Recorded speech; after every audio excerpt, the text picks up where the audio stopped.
We're back again with another riveting episode of Comic Watchers, brought to you by Comic Watch. Comic Watch is your source for all your comics and media news and reviews written by fans for fans. Don't forget to subscribe and follow us on Facebook and Twitter. Spread the word. We're coming for the clickbait sites. It's our time now. My name is Cody. I'm out in Oahu, and I'll be your host for this week. And now it's time to meet the rest of the crew. I'm Brian. Thank you for watching us three lovely gentlemen. I'm Derbs from comicwatch.com and Salt Lake City. Hey guys, I'm John Jack. You can find me on my Facebook group for the love of comic books. I also write for Comic Watch, and I live in Seattle, Washington. All right. Well, it's been a really busy week in news, both in comics and media. So, Brian, can you tell us what's happening in the world of news? All right. So news is up. Comic artist John Cassaday joins Humanoids as the chief creative officer. John is most known for Star Wars and Planetary, which I think, Cody, you were a big fan of that series, no? My number one favorite series of all time. Yeah. Also, this just came out. Mark Waid joins Humanoids as Director of Creative Development. John, Mark, congratulations. In other media news, Venom has 2 post-credit scenes set up for Venom 2 with a big bad villain that we're all very familiar with. However, we're not going to announce who because we want you to see it in theaters. All right. The second post-credit is not Venom related, but Spider-Universe, with a teaser for the animated series Spider-Man Into the Spider-Verse that is set to release December 14th. Rumors about Deadpool 2 may release as a PG-13 movie. X-Men Dark Phoenix is pushed back to June 7, 2019. Gambit was also supposed to be released on June 7, 2019, but is pushed back to March 2020. Channing Tatum is still attached to play Gambit. There is a lot of controversy around Channing taking the role of Gambit. However, apparently in Japan, they're expecting it to be huge. This year's Arrowverse crossover has the name Elseworld, which will bring in cast Ruby Rose as Kate Kane, aka Batwoman. La Monica Garrett will join the cast as the Monitor. CW will air Elseworlds on December 9th, 10th, and 11th. Birds of Prey casting Mary Elizabeth Winston will play the Huntress. Journey Smollett Bell will play Black Canary, and Robert Margot will once again take up the role of Harley Quinn. New York Comic Con starts October 4th. Expect a ton of news coming this week after the con. That's all I have, guys. Brian Michael Bendis did tease on his, I believe it was Instagram, that The Question will be making a cameo return in Action Comics 1005 in November, which is pretty interesting. And they did confirm that it's going to be Vic Sage Question, which is the classic main Question, who was popularized by his series written by Denny O'Neil in the late 80s and the 2006 maxi series 52. Also, on the Vic Sage note, created by the late, great, rest in peace, Steve Ditko for Charlton Comics back in 1977, I want to say. Blue Beetle #1 was his first appearance. 68. 68. It was 68. Oof. I reviewed it for Ancient History a while back. What's the release date for Venom again? Does I was anybody wondering know? that too. I don't know right offhand. I honestly have no idea and have no intention of going to see it, so Oh, really? I'll see it when I can see it at home. But Yeah, I have a kid and a wife. I get like 2 chances a year to go see a movie, and I'm not gonna. It's not that I don't want to see it, but I'll wait till it's on Redbox or something. Sorry, my mic was cutting in and out. It is set for October 4th. okay. Oh, perfect. Thanks, bud. That apparently a movie that none of us are going to go see. Yeah, I'm going to go see it for sure. I want to check it out. Because I'm a big Tom Hardy fan, and I don't know, I've never really been especially familiar with Venom, nor have I really read anything or a fan. However, JJ, you actually just recently read a Venom series that you were raving about. Yeah. Well, I'm currently for the site reviewing the Donny Cates Venom series, which I'm really enjoying. And he also had a one-shot recently, and then there was also Venom First Host, which just wrapped up last week, I want to say. It was a weekly Venom event wrapping up Mike Costa's run, which was running last year and ended in April. So yeah, there's a ton of Venom momentum coming out for the movie. It's good stuff.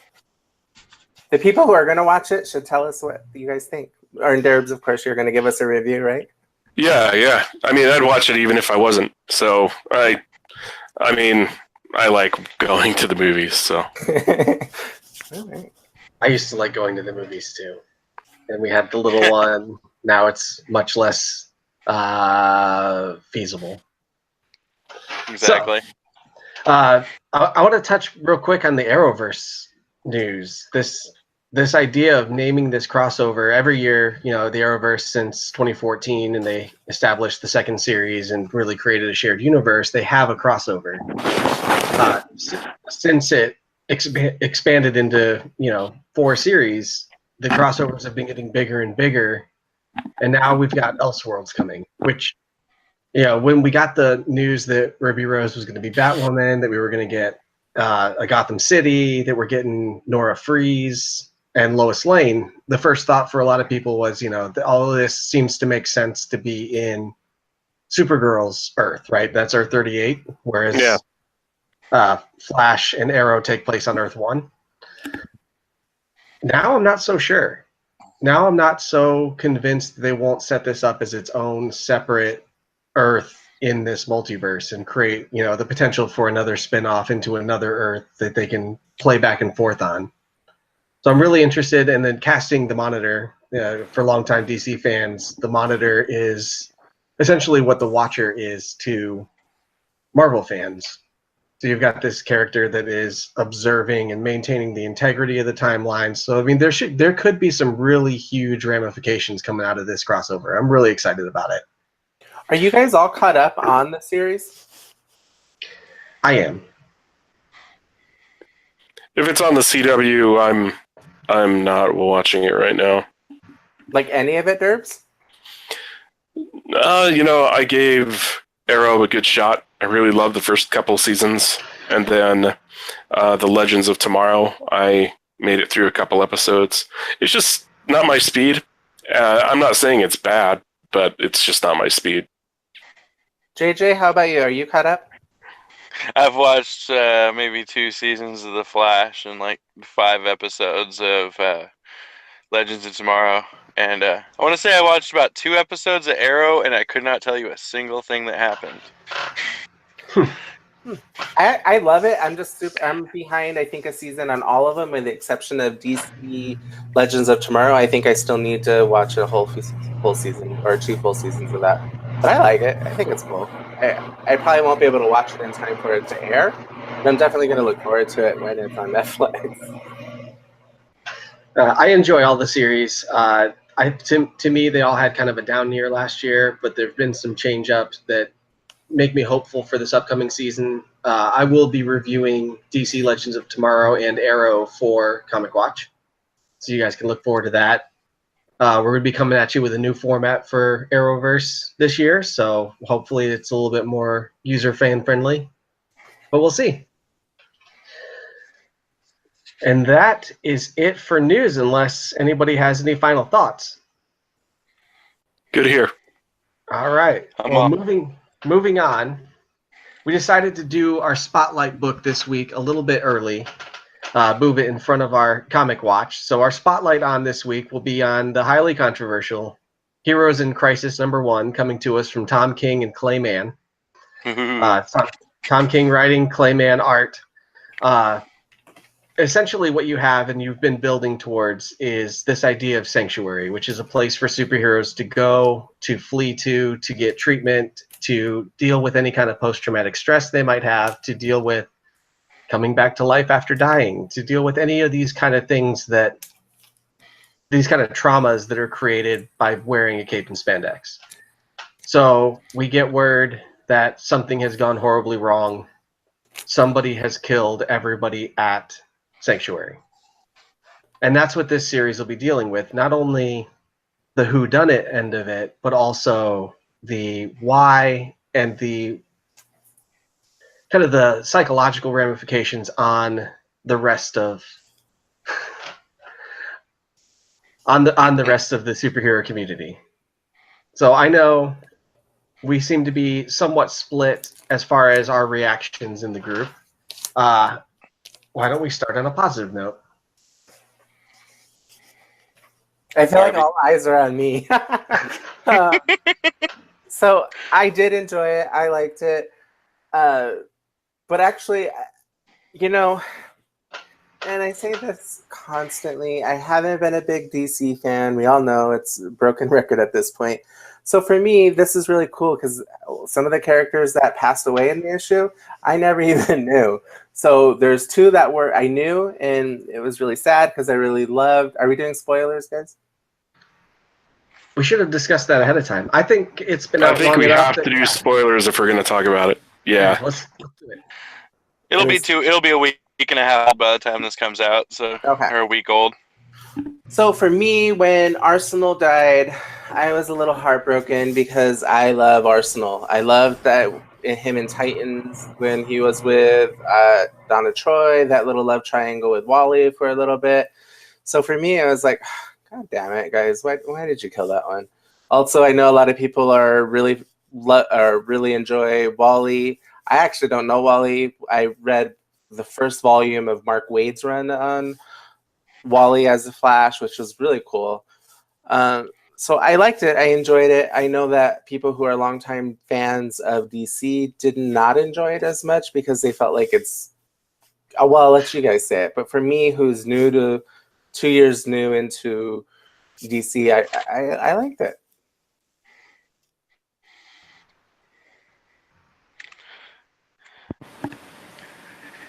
I guess I'll go next. Who's next? I'll go next. The tone of it I liked. I thought Superman's responses were very very Superman, very viscerally connecting. Like I felt it. I felt what he was feeling. I think King does a really good job with dialogue and just with internal dialogue and monologue. I mean, and I thought it was actually pretty good that way. I have like technical issues with it, as in how and what. Now, those technical issues may get solved within the next couple of issues. So it may, my beef may really evaporate. So I don't want to push it too hard right now. But and you killed a Flash. Who killed the Flash? I mean, was he sleeping? He was in uniform. Everyone was in uniform, which is kind of. I thought it was weird. It's silly, yeah. But it was like, oh, that person and that person. But there were other ways they could have done that would have been easy. But whatever. I think sometimes King can be a bit lazy with that type of thing, a little heavy-handed, but that's as hard as I'll go in that direction right now. I'm sure you, Cody and John might be a little heavier than that, but yeah, I was like, Flash, I could see maybe, lethally, like we don't see how they died. We don't know exactly how they died, Right. And there's a lot of mystery. There's a lot of mystery left, which is, that's a mark of a good comic, right? I mean, you want to read the next one. And I feel like that's what's going on, especially with the final panel, with, Harley saying, no, you killed him, not me. And of course, I also have a technical issue with how she could even hurt Booster. I mean, unless that whole part of just kind of watching going, this could be really, really terrifying if it wasn't the friggin' DC universe and he wasn't Booster freaking Gold. Right. Almost all these guys are wearing. I mean, Arsenal was wearing stuff that Harley couldn't stab him with a butter knife. Right. Unless she got him in the neck or something, or in the armpit. I don't know. That's all I got. That's all I got on that. I will say that when you touch on Superman's reaction, when I remember reading it the first time, that Superman kind of broke down after he saw Wally in the Flash, and with Wonder Woman closing Wally's eyes. And Tom King knows how to hit the emotion buttons. He can make somebody very emo very quickly. I think that's a really good assessment. I think that Tom King is particularly good at hitting those emotion buttons. But that seems to be his go-to move in everything that he writes. I'm going to play on your emotions. I'm going to make you sad. I'm going to make you happy. I'm going to push these buttons, but at the service to what? And at the end of the day, I feel like killing off Wally, who we just got back. I'm a big Wally fan. My generation happens to be the generation that grew up with Wally, right? Yeah, me too. Yep. You lose Barry in 1985. We don't get him back until, 2006? So, I mean, for most of my formative years, Wally was my Flash. And then he's gone for a few years, and we finally get him back, and there's the whole mystery over who took those years and who messed with the time stream, whatever. And then Tom King goes and kills him. Not cool, It was dude. weird. It was really weird the way they built him up in Flash Forward, trying to get his kids back and maybe returning continuity or blending continuity some, and then killing him 3 months later. That's bizarre. Yeah, the whole thing felt rushed, and it also felt really telegraphed. I know we did our Deadpool in the first episode where we kind of talked about who we thought was going to die, but everybody that had, as JJ put it, right, the tearful goodbyes, died. Except for Poison Ivy, but I mean, there's still time. There's 4 more issues. She was there, so she could be next issue. Right, and we didn't actually get a count of who all died, and everyone that we did see dead, we didn't actually even get a name necessarily for. Like Citizen Seal is laying there dead. Mum's the word. Nobody says a word. There's a Green Lantern symbol in the grass when Superman's flying over too that hasn't been mentioned outside of people noticing it. So there's a Green Lantern there too. So there's big deaths coming, I think. I want to take a second to say Clayman's art is absolutely phenomenal in this series. Like, even if the writing is not to where I want it to be, the story is not playing out the way I think makes any sense, Clayman's art is just stupid good. Like, get on that bandwagon now. Without it, King's emotional writing wouldn't be so palpable. Not even close. Like, he knows how to hit that nail. I also like the fact that when Harley and Booster Gold were in the restaurant and Harley was like, "I hate pudding."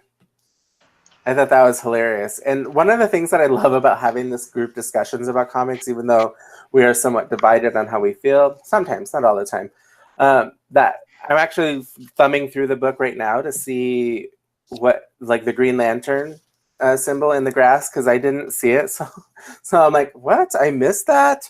That's crazy. So it's cool that we have these kind of discussions no matter how we feel about it, because I'm always like, what? I missed that? And, I think that King and Mann's kind of started out behind the 8 ball by putting the word crisis into the title. Crisis has all of the implications that it carries with it for the DC universe and, multiverses and all these major events. But you also have something like Identity Crisis out there, which is one of my all-time favorite series. And it's hard for me not to draw kind of parallels to the psychological thriller murder mystery in Identity Crisis versus how it's being executed in Heroes in Crisis. And I think that really, just the title kind of puts them in a bad spot to start. I haven't read it, so I can't say. Oh, you should. That's great. No, actually, yeah, I think me and Cody, I think all of us were talking last night. I was like, you guys generally recommend a book. I'm so in. So also, people who haven't read Identity Crisis and want to read it with me. I'll probably be getting it this Friday. So maybe we can talk about it a little bit more in the next show. Absolutely. That's a great idea. Yeah, that's the one I still need to read. Me too, Derbs. Cam, high five. Ow! I guess I should say 2 months ago or so, I did a Sunday Classics spoiler-free review of Identity Crisis. So if you haven't read it yet and you're not sure, you really trust us yet, which I get that. Go check out, search the site for Identity Crisis. You'll find a spoiler-free review of the first 7 issues from 2004, 2005. And I thought it was a good read. I enjoyed writing it. So there's that. Yeah, JJ kept sending us pictures of what he was reading, and I was like, I don't know what you're talking about. So I appreciated that you kept sending it, but I was like, I'm going to have to cross that bridge when I come to it. I was reading 52, which is amazing. You should read it after Identity Crisis. Yeah, generally you never just recommend one. Usually, like, you recommend one, and then it's an onslaught of well, the event. If you're going to read 52, you got to read Identity Crisis, and if you're going to read Identity Crisis, you also need to read Crisis of Conscience, and if you're going to read those two, you should also read Gotham Central, because those all lead into 52, and then you follow 52 with World War III, and... See, ladies and gentlemen, this is what I mean, an onslaught. Speaking of books that you should read, if you haven't read Marvel's Onslaught through X-Men, you definitely should. Okay. Is it my turn? Yeah, go ahead. Okay. So, in regards to Heroes in Crisis, the biggest thing that I thought is it's built up as a murder mystery. Tom King has called it a murder mystery. And in a murder mystery, there are usually clues from the start. And granted, there are some small things that people didn't notice right away, like the Green Lantern symbol. But all in all, I didn't find many clues or anything besides, maybe something Harley said or something Booster said. But the mark of a good mystery is the writer teasing it, like throwing it in your face. Like I recently read an Ed Brubaker Daredevil arc where it turned out at the end the bad guy was Mr. Fear. But it was a 10-issue arc, and I went all the way back to the first issue to look something up, and the first sentence in the first issue is the city is starting to feel fear again. And this was 7 issues before they had even mentioned that Mr. Fear was even going to be involved.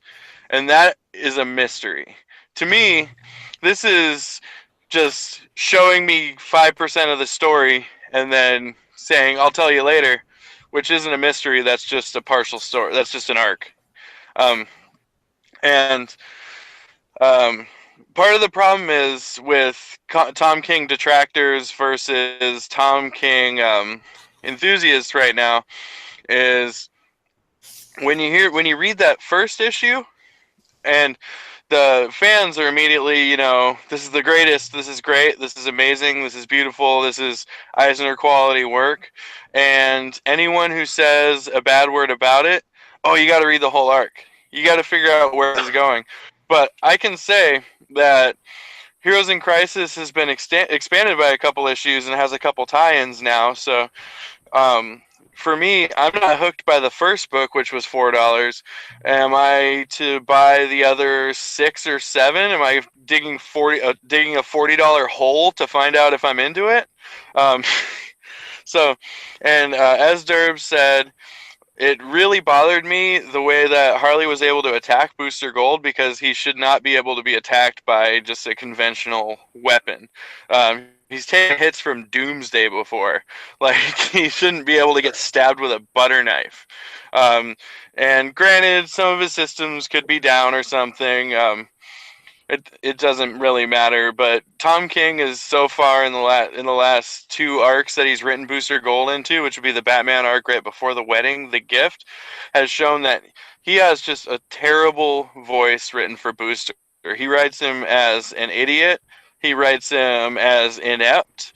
Like, I would not be surprised for a second if at the end of this it was like some kind of, clumsy Clouseau-esque waiter thing where Booster Gold tripped and knocked a bowling ball down the stairs, and it upset a knife rack that killed everybody, and then he ran away like an idiot. Because that's how Tom King writes Booster Gold. That's so mean, dude. That's so mean. But he's onto something here. Like, if you read, what was that story arc, The Gift, I think? Yeah. Just prior to the wedding with Booster Gold, he draws this picture of Booster that is a buffoon. Booster is an idiot. Booster is the greatest hero nobody's ever heard of. And, I mean, I know that that's the tagline, but it's true.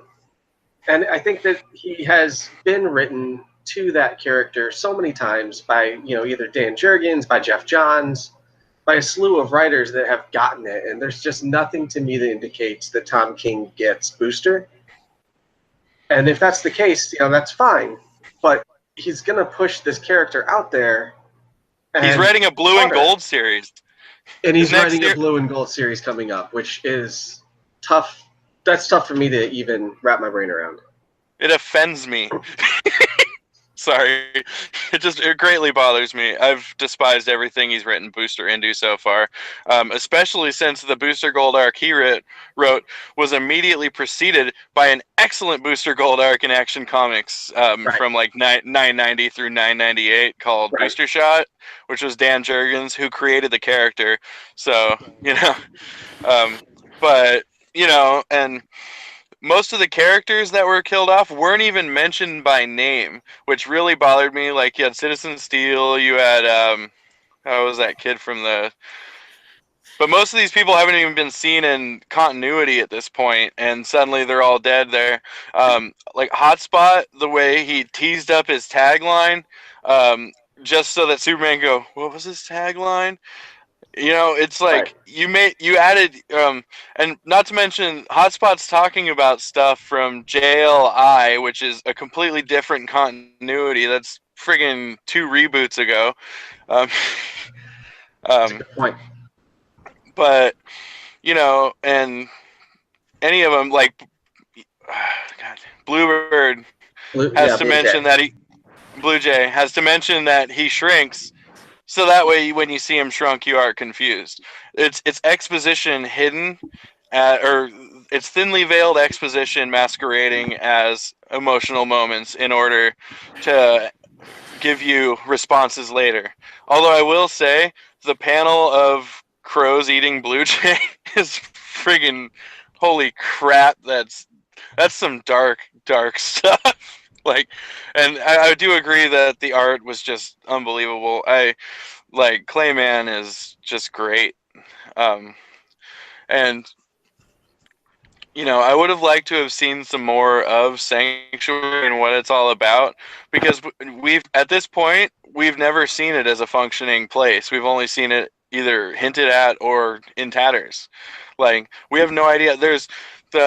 So it looks kind of like the Kent farmhouse, and then there's Ma and Pa Kent, what I assume are maybe robots or maybe caretakers, who we don't know anything about. He just looks at him and goes, 3 more dead, and then moves on.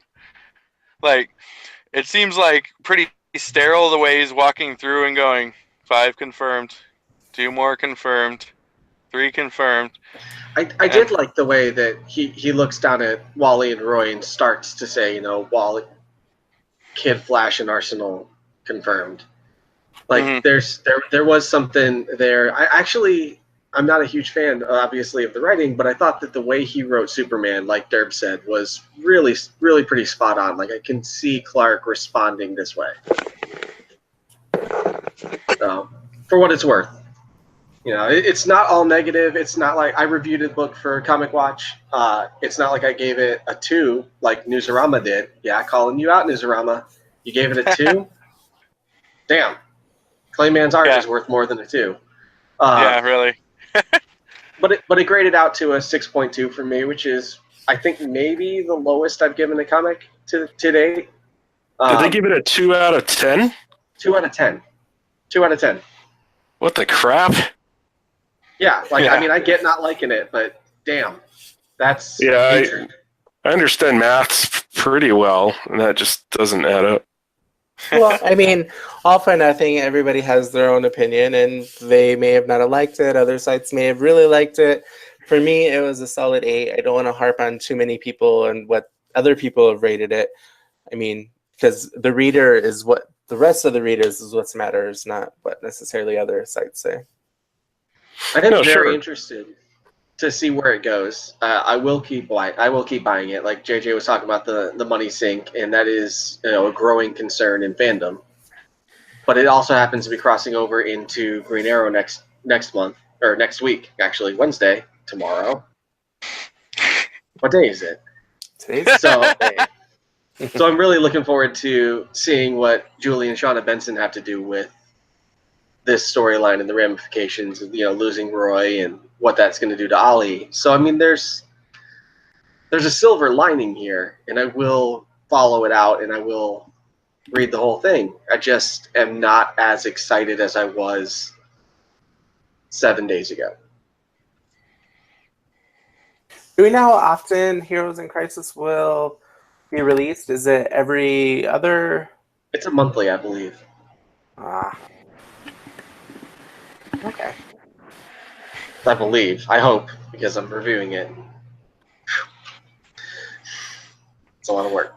Yeah, I mean, it was kind of interesting hearing JJ's response to kind of what was Hotspot's tagline and stuff. I think it's actually deeper than what we are thinking it. We are reading this as face value, but from my perspective, what I see it as is heroes or people who tend to go into the mental health system can often sometimes be forgotten or kind of left beside. Like maybe I'm just reading too much into it, but I kind of see as it being said, like, if you're not out in front of everything, then it must be forgotten kind of thing. Like, I don't know.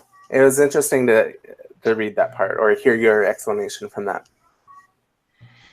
But I think that's a really good point, too. Like, I feel like I'm talking too much. I'm sorry. You guys tell me to shut up when you need me to shut up. But You're good. I am super invested in this because I was really excited about it. And the prospect of PTS also. I am a veteran. I served 10 years in the U.S. Army and have a number of friends that are dealing with PTS. And the way that he painted Harley as that kind of stereotypical violent PTS sufferer really kind of struck a nerve with me in a way that King, as a former member of the CIA, should also kind of have those connections and those sympathies and those kind of empathies.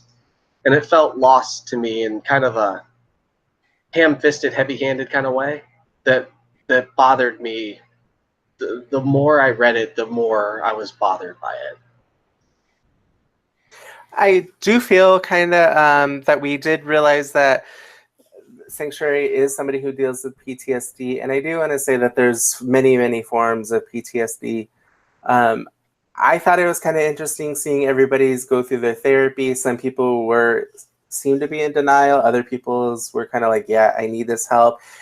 And it kind of goes with a lot of people who are suffering from PTSD. Some are in denial. Some are wanting to work on it. Some have no idea or how to work on it. It was really interesting to see how he incorporated everything. I do want to say that Tom King did recently announce that he pulls a lot of his own personal stories and puts it into his comics. And he has a interview coming up on DC Daily soon that kind of will break into that. He also has a full panel at New York Comic Con this Friday, I believe. So like that time he ripped all the sinks out of the wall and the urinal out of the wall, Dewey Cox style. That was a thing. Who knows? Or he just watched that movie. I love that movie. Do you think that this book could be amazing if it was read in trade rather than a single issue every month? It's possible. I mean, I'm gonna, we get the preview copies, so I will be reading it. I'm not willing to buy it on a maybe, but if I do end up like really liking it, I totally will buy it. I'm not against consume. I support my local shop and I support the companies that I love, including Marvel and DC and a lot of indie companies. So I wouldn't say that it's not worth buying if you're not interested in the characters at all. The art's well worth looking at. Sammy's got a hungry cat. But I wouldn't say it's not worth your time or not worth buying. It's rare that I'll say that about a book. I mean, taste is subjective, different strokes for different folks. One man's trash, another man's treasure. There's a million ways to say it. A book that I despise, you might love, and that's completely fine. Overall, I think we have mixed reviews on Heroes in Crisis. I think it was pretty cool to kind of hear everybody's stories. I think that we can all agree that the art is amazing. I really enjoyed the story, and I look forward to seeing it more. What do you guys think? I was thinking I'd probably, if I was hard pressed for a number, I'd probably give it a 7 with I'd give the art like an easy 9 at least, and the story's probably like a 4 or a 5 for me. Like, it's not terrible. I just there's a lot more problems I have with it than things I like, and that's just me. And there are things, like you said, that further down the line may end up being vindicated. For all we know, this is Booster's ancestor, Michael Carter, from the 20th century, masquerading around in his Booster Gold costume like he was in 52 and the beginning of the John series. I think we can all agree that there is stuff to look forward to, and that a lot of things could turn around and end up being one of our best books. Maybe it was a weak first one. Who knows? We'll have to check out. I'll have to 2. reserve judgment. I'll have to reserve judgment to see how this goes. I mean, we'll see if they really can fill in the holes that they've dug. And I mean, they're doing it on purpose. That's the whole idea of it. We'll see if it pays off. And I do think Tom King is really good at putting a story out and then leaving a hole, and then 10 issues later, like he does with Batman, come back and fill it. It'll be interesting to see what happens. Yeah, I'm on board. I'm interested to see where it goes. I'm just a lot less on board than I was a week ago. So unless anybody has anything else to add to our Heroes in Crisis discussion, right? Why don't we move on to our individual reviews with Brian and some X-Books? Yeah. Real quick, in regards to Heroes and Villains, let us know below in the comment section to see it, and let us know what your opinions are. All right. Yes. X-Men Blue 36, written by Colin Bunn, art by Marcus Tu, and cover by R.B. Sylvia. I actually really enjoyed the cover alone. I think it spoke more volumes to me than maybe possibly even the book did. I don't think there's a variant out. I think it's just the one by R.B. Sylvia. So with the book originally, it was the original 5 come from the past into the future. Now that their time is up, they have to go back. They have to make a decision.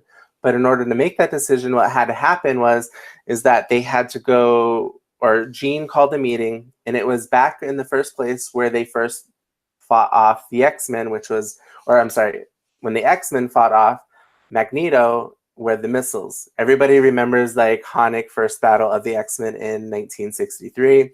They're back there to make the decision to go back. Before they do that, before they go back to their own time, they have to close some loose ends. One of the most ideal things was Scott and Jean.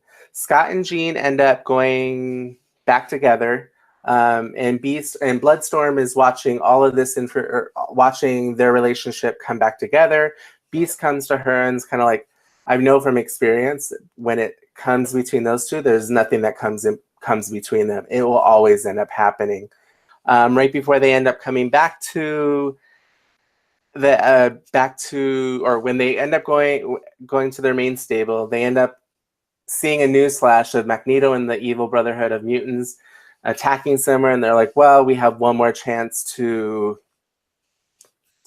fix things. So they went, instead of going back to the future in their own timeline where they will not remember anything that's currently happening, they decide to take out one more mission, which then ends the series, which then I believe Extermination starts.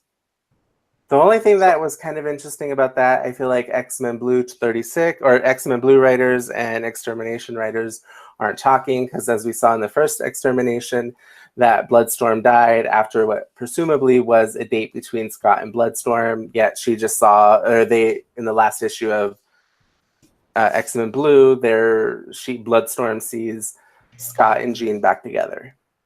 Yeah, I was going to ask you that because I'm far behind on X-Men Blue. I plan on getting caught up eventually, but how does that fit? It doesn't seem like it does fit, and that seems really problematic and also kind of telling of the problems we've been having in X books for the last 2.5 years or so.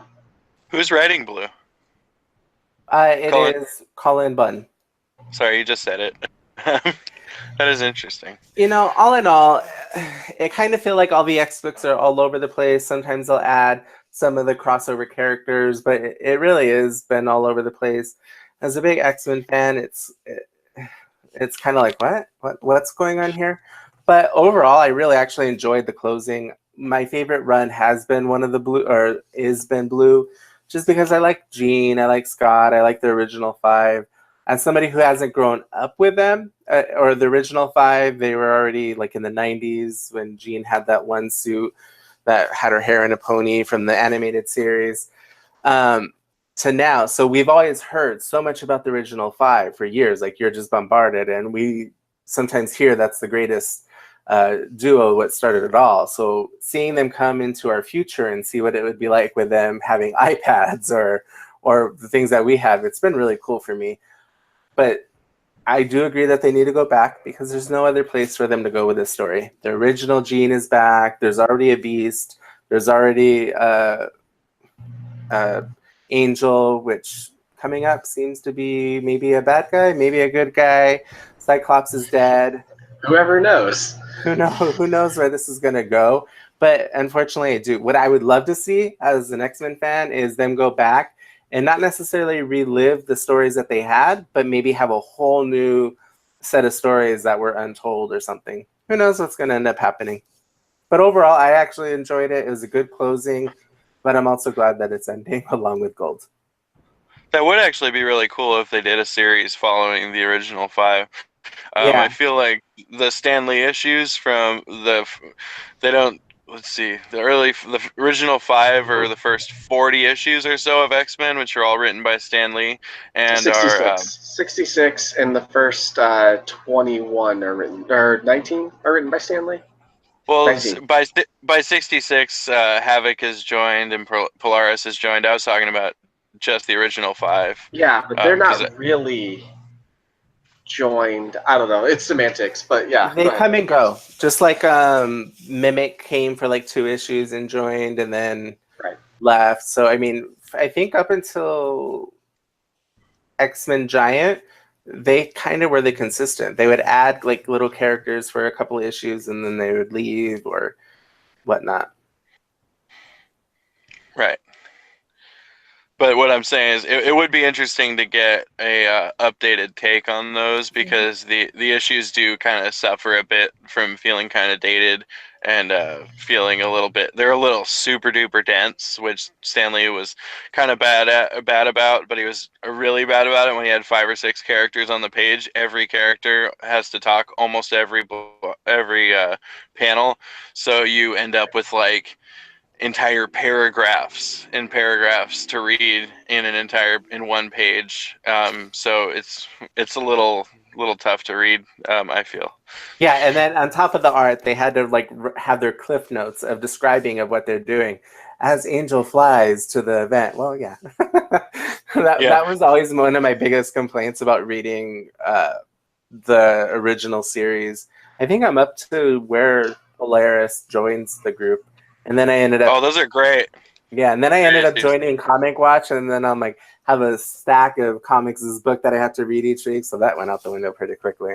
No, those first 66 issues of X-Men do get markedly better when Roy Thomas comes on, I feel.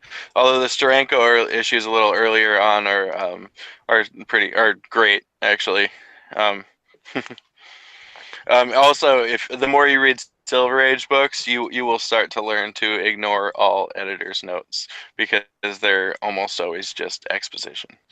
Yeah, I learned that when I was doing my Fantastic Four onslaught of comics. That sometimes not everything needs to be read. Sue looks at danger. Yeah. And actually, that's all I have for my reviews this week. I think Cody's going to take over the Extermination. I can try. I can give Extermination a shot. The quick and dirty of it is, we've built to this point where we've got Ahab on one side and Baby Babel, coming for the original 5. And we don't really know what Ahab's motivations are, but we know that Ahab has gained the ability to turn people into hounds without the years and years of torture. And they explain that with this pair of twin blonde French mutants that nobody's ever going to remember the names of, and they're probably never going to show up again. So like they're able to implant the memories and then activate these hounds. So you see, Old Man Logan as a hound, you see Nightcrawler as a hound, you see Shatterstar as a hound, and he's coming at the same time that Babel is coming. Babel manages to make off with Iceman in the first one, makes off with Beast in this one. Is that it? Just the 2, right? Angel And also. Angel's Remember, there. Angel in the second one? Okay. Yeah, I believe. Well, it makes sense. There's 5 issues, right? So he Yeah. should end up with all 5, 1 per. And if I'm But not mistaken, in this one, we see Angel's new wings being replaced by his old wings. Oh, yeah, right. I did think that was pretty interesting, actually. That it seems like Cable might be trying to restore the original 5 X-Men to the states they were in when they left. And Right. at first it was initially like he was, trying to capture them for something nefarious, but it seems like he might just be trying to reset the timeline, which is a very Cable thing to do. Yeah. Super. Yeah. And what's also funny is that the X-Force show up. And it's not even like the last X-Force that we saw with Psylocke, Cable, and Morrow, and a few others. It's like the original where there's Warpath, Cannonball, Shatterstar, Domino. Right. Like, this is my biggest complaint about the X-Books right now is I feel like writers just take what they want and they don't communicate. There's no, and I could be wrong on that, but there's no like consistency with the stories. Like, X-Force has been technically dead for years. Now all of a sudden, Cannonball, who's back and who had a baby, who was out of space, then joined the other Avengers with Sunspot, and now all of a sudden he's almost back into his original outfit and is back with Domino and Boom Boom, who last we saw was a warlock type of thing, and it's just starting to get kind of like, whatever. I'm done. I'm done, X-Men. I am done. Not really. I think there's a logical explanation for all that, though. Like in this instant, anytime there's a big X event, right, like a series-wide, like complete line-wide event, they come together because they are a family. And what you have here is a group of mutants that were essentially raised by Cable, saying, "Look, I don't care that you're calling yourself Cable. I don't care that you look like Cable. I don't care if your DNA matches. You killed our mentor, and we're going to band together and we're going to go on a little vengeance run." And I think, to me, that makes total sense. No matter what they're doing, Cable's dead, they're going to drop everything and go hunt the person down, even if the person is Babel. Well, I mean, I guess if you want to make logic out of it, that makes sense. No, I think my complaint was solely that, like, they're calling themselves X-Force. They're almost back into their original outfits. Like, that's fine, but bring them into what, like, I don't know. Maybe I'm being a negative Nelly this week. Although it does sound like I'm being super negative towards the book. I actually really enjoy it, even though I am being nitpicky because we have to be. As reviewers, we have to be. But overall, as a fan, I do enjoy reading it, even though I'm tearing it apart right now. Yeah, I've really been enjoying it. Like, I really don't have any major complaints in the grand scheme of what's been happening since the launch of X-Men Blue and Gold. I think this might be the best thing that's come out of that. Yeah. Yeah, and which is really funny because I actually really enjoyed, well, I didn't like, what was it, Extraordinary X-Men? I loved the Uncanny one. And then I really enjoyed the Inhumans versus X-Men saga. I thought it was really well done because it kind of brought everything back together. In Extermination, I do agree. Out of the current year, I think it's probably the number one series or book to read out of X books right now.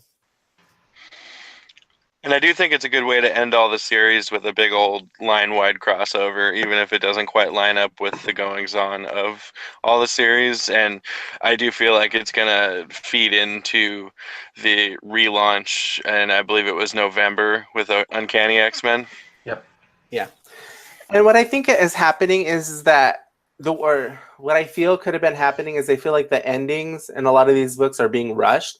I think the writers originally had such a bigger plan for all the books, and then all of a sudden they're like, oh no, we're going to go a different direction. We're going to bring Uncanny back, etc. And then all of a sudden, okay, they're trying to hurry up and finish out the stories. I think that Scott and Bloodstorm had a bigger story that was going to come out of it. And at the time, I think that when they wrote Extermination in the book, when it was being released, Bloodstorm and Scott kind of were together. So then they had to rush and fix it and try to make good ends. So I'm not necessarily blaming the writers at all. I think it's as well done as it could. I do think it was quickly done. I feel like they were like, oh man, okay, it's 36 it's been canceled or not canceled, but they're gonna reboot it, would maybe be a better word. So I think they're trying to hurry up and finish unfinished businesses. The writers had to rush it, and I think we're kind of left with like, wait, what? So it'll be fun. I really do enjoy Extermination and look forward. And I do look forward to the end. I don't like that it's pushed back though. Right, it was pushed back, 3 weeks? Something like that? Yeah. Well, a couple of excellent X books from Brian Arbizu.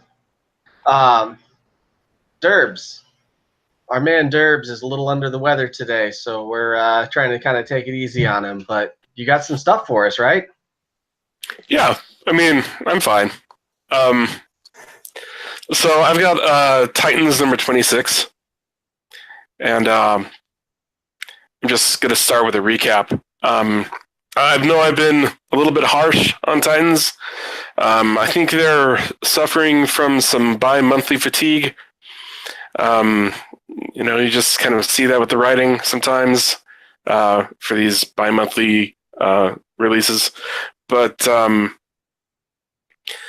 don't know. It's still pulling me along. It's got its own source of gravity. So the opening panel shows an alert that's sounding in Titans HQ, and we see kind of a fatigued Donna is apparently started day drinking, or at least drinking before she goes into action, which that could be about Arsenal. Maybe she knows that Arsenal's died, or they don't mention anything about it other than she's drinking. She also seems bored. She's like, where are we going now? That's kind of how she is. So anyway, this new threat that they've got is a higher threat rating than anything we've seen so far. And so the team takes a boom room into the small town of Joel Scott, Norway. So probably some fictional place in Norway. And if not, I'm sorry. You have a right to exist just like everyone else. But anyway, Raven still sans her soul self. She's benched in the boom room. And Sam, I guess his last name is Rubel, and Steele are putting the finishing touches on a machine that removes the ambient source energy. And they're using that to eliminate any emergent event effects. So, they're getting that going as the Titans move into the town.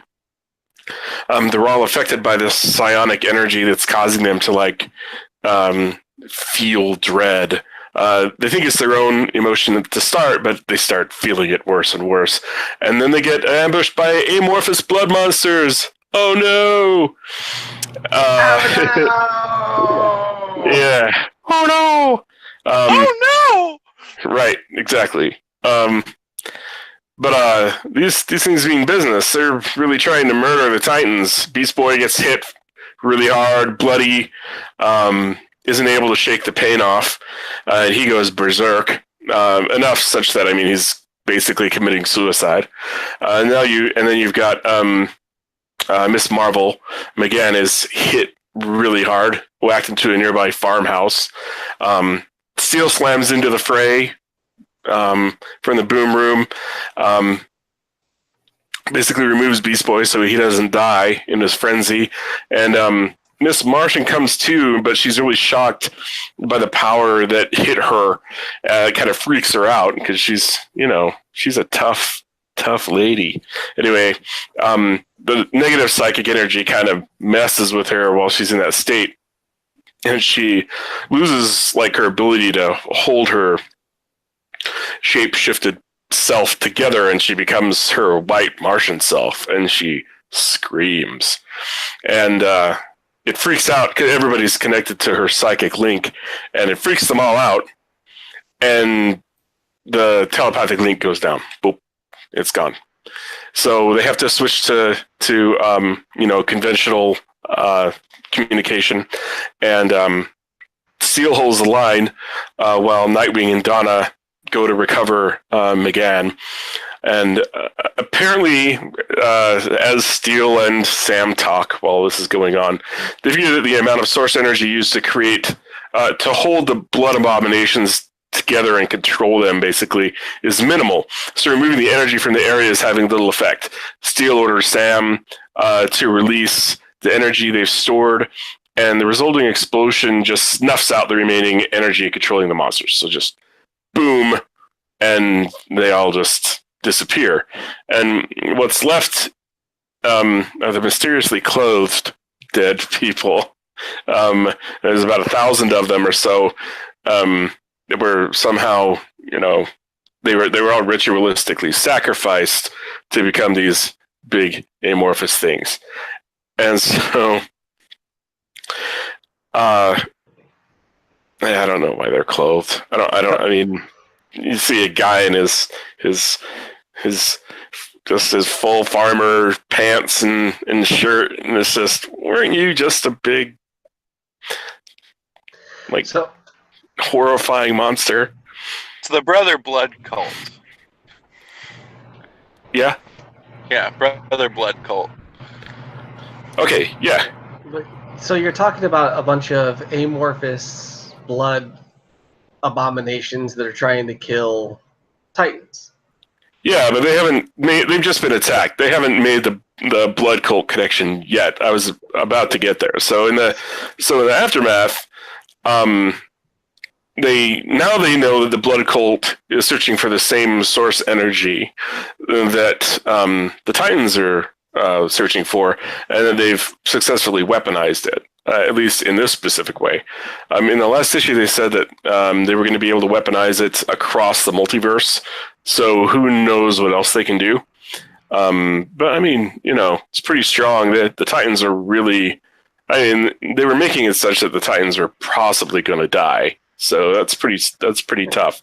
So can we safely say that we think that Tom King is in the Brother Blood cult trying to kill Titans? No, I don't think so. We got 2 dead Titans and 1 that he put a bullet in the brain pan of. I think Tom King hates the Titans. I think he does. Tom King's not writing this, though. Anyway. His reach goes on forever. Maybe so. So later, Beast Boy reassures Grayson that he's doing a great job, because Grayson's like, we're doing everything we can, and 1,000 people died. That sucks.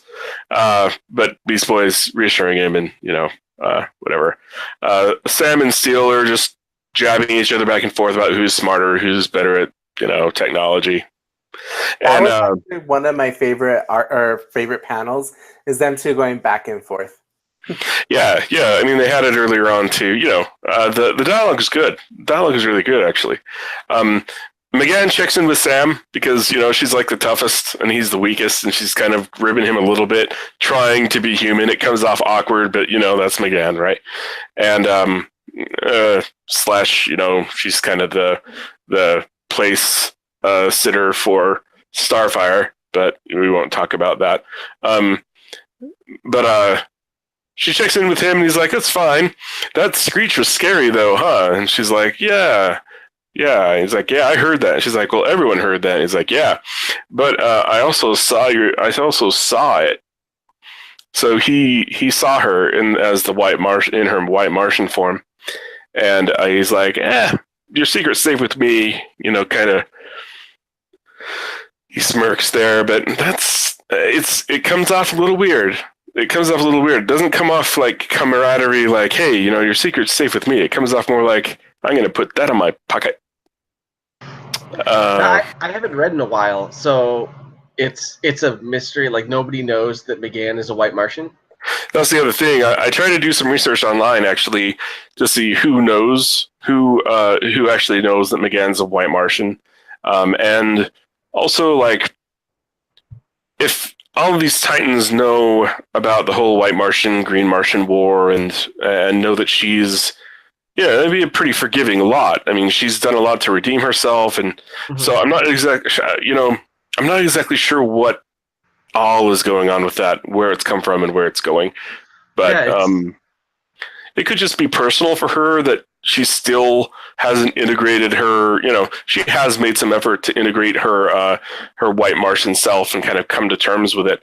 At the same time, she feels a lot of racial guilt associated with the extermination of the Green Martians and all that kind of thing. So I think just losing control like that freaked her out more than anything. But Sam's acting a little hinky, and that's a little strange. We'll see. Yeah, I just find it interesting in kind of the grand scheme, right? Like, we haven't seen what the New 52 interpretation of the Green Martian, White Martian War really was, right? Like, we never saw it in New 52. We haven't seen it in Rebirth. We did see it in Young Justice. We saw it on the Arrowverse. They touched on it in Supergirl. But we haven't really seen where that kind of stands and how that played out here. So I kind of lost the ball on Miss Martian in post Flashpoint DC. It's interesting. Like, I would like to see them actually revert to nobody knows. Well, I think in the Supergirl verse, they're kind of going old school with it. Like, it's a fresh thing, and we're going to show you this fresh thing, because most people don't really know what it is. I really love the art direction of the Green Martians in that show. By the way, like, I really love the way they look. But I've always been a big fan of Martian Manhunter. So, who's the creative team on that book? Oh, dude, I don't have it in front of me. Okay. I'd have to search that out. I'll pull it up. I should have it memorized by now. I've reviewed half a dozen other books. So, but anyway, that's all I've got for Titans 26. Oh, the only other thing is that, McGann has this weird thing going on with Johns as well. There is a spy, but for the Justice League, they all know she's there as kind of an observer, but she has a side thing going with Martian Manhunter, and maybe they're trying to tie in the White Martian thing with that, and there's just I don't know, there's some hinkiness going on with that, but we'll see what happens. I don't know. Derb, so how did you like the book? I like it a lot, actually. I know that's weird, but for some reason, this is another one of those times where kind of sticking through it and seeing how it's going to go and where it's going to go is kind of paying off. The Titans got really pushed, and I really like. I don't know. I just enjoy the characters. It's entertaining. And I think when I stopped expecting it to be something else, when I stopped expecting it to be the last group of Titans, Wally's Titans and Aqualad and those guys, when I stopped expecting that, I was rewarded with some really good entertainment. So I 100% agree with you, Derbs. I actually think this book was a lot better than the last couple, maybe. I'm starting to like the dynamics. I think the Miss Martian, I can take her or leave her. I think there's a lot of good things. I do like Steel. I like their interaction where they're kind of going back and forth. I like Donna Troy kind of seems to be always pushed in the back, but I think there's good things coming from her. Yeah, I wish the alcohol thing is what's pushed her back in the front again. Yeah, but I do miss her being more of the the center of things, and I mean, I really like her. And at this point, she's kind of like, And it's also kind of interesting to see her drink, considering her ex was actually an alcoholic and heroin see, user. that's the connection there. Mm-hmm. I do. I think you find that interesting too. I made that connection when I read it too. I was just going, okay. And I think one of my favorite things about it is that I see kind of like an X-Men feel to it a little bit, but just for DC whole universe. And it's the same. I felt that way from the beginning. Yeah, and it's the same reason why I bonded with the X-Men is the same reason that I'm bonding with the Titans. I love it. So I'm excited to see what's coming out from that camp. Yeah, I mean, that's why when Tyler first approached me to cover them for the reviews, I was like, yeah, that sounds great, because I'm a big X-Men fan, and I was just like, all right, well, DC X-Men, because it's what the X-Men do, right? There's something going on with a mutant somewhere that's in trouble. Let's go help them out. Or a mutant's causing trouble. Let's go stop that. They're just, metahumans are caught, there's problems with metahumans. Let's go stop that. That's what this is going on. That's what this is, sort of. But I'm going to move on to... Real quick. Yeah. Written by Dan Abnett, art by Matt Santorelli and Brett Peebles. Yeah. Danny Abnett is one of my favorites as far as like writing group dynamics. So that is enticing to me to get caught up. I had no idea that Danny Abnett was on this book, but that's awesome. I like him a lot, and it's been growing. And again, it's one of those things like you guys were talking about earlier. Am I $40 in if you don't draw me in the first, with the first book? With comics, sometimes you can't get away from it. It's just kind of built in to the industry, Right. Issue a month, it's just kind of in for a penny sometimes, right? Right. But it's good. So the other book I'm covering is Punisher #2. So I don't know if you've been following it. I may have to have you bear with me for just a moment while I was going to pull up the book and my digital copy and read the recap for the last issue, just to kind of, if you're not aware of what's happened in issue 1 or haven't been following it at all. I can give you a recap. Oh no, I got it right now. I did. Okay. I also read #1, and it was kind of it. There's a lot to recap, to say the least. Yeah. On this series. Well, they did a good job recapping it for issue 2. So, during a secret empire, Frank Castle was conscripted to work for Hydra by the secretly villainous Captain America. Disgusted by having been deceived, Frank set out to make things right by attacking Hydra. The Punisher killed the Mandarin on the floor of the United Nations as the villain was making a plea on behalf of Bagalia, a nation ruled by Hydra's leader, Baron Zemo. Frank is far from finished. Ooh. And I have to tell you guys, I love the Punisher. I would have his babies right now. As a big Batman freak that I am, Punisher's always for me been kind of Marvel's equivalent in a way. I know he's killing guys, killing folks, but it's still that really dark, gritty, vigilante, one-man army type of thing going. That's my favorite thing. Anyway, so it opens to two guys sitting in Times Square who are obviously Hydra agents, just kind of like crappily trying to hide their dialogue and sound, because they're just normal dudes, kind of. Anyway, that's what you first see. Then you switch to Zemo, trying to hire a bunch of villains and mercs to kill Punisher. And in response, one of them says, "Fuck that." Smart guy. Then you're back to Times Square. Punisher rolls up behind the two agents after they exchange orders. And the kid says, "Hey, aren't you the Punisher?" Oh man, that killed me.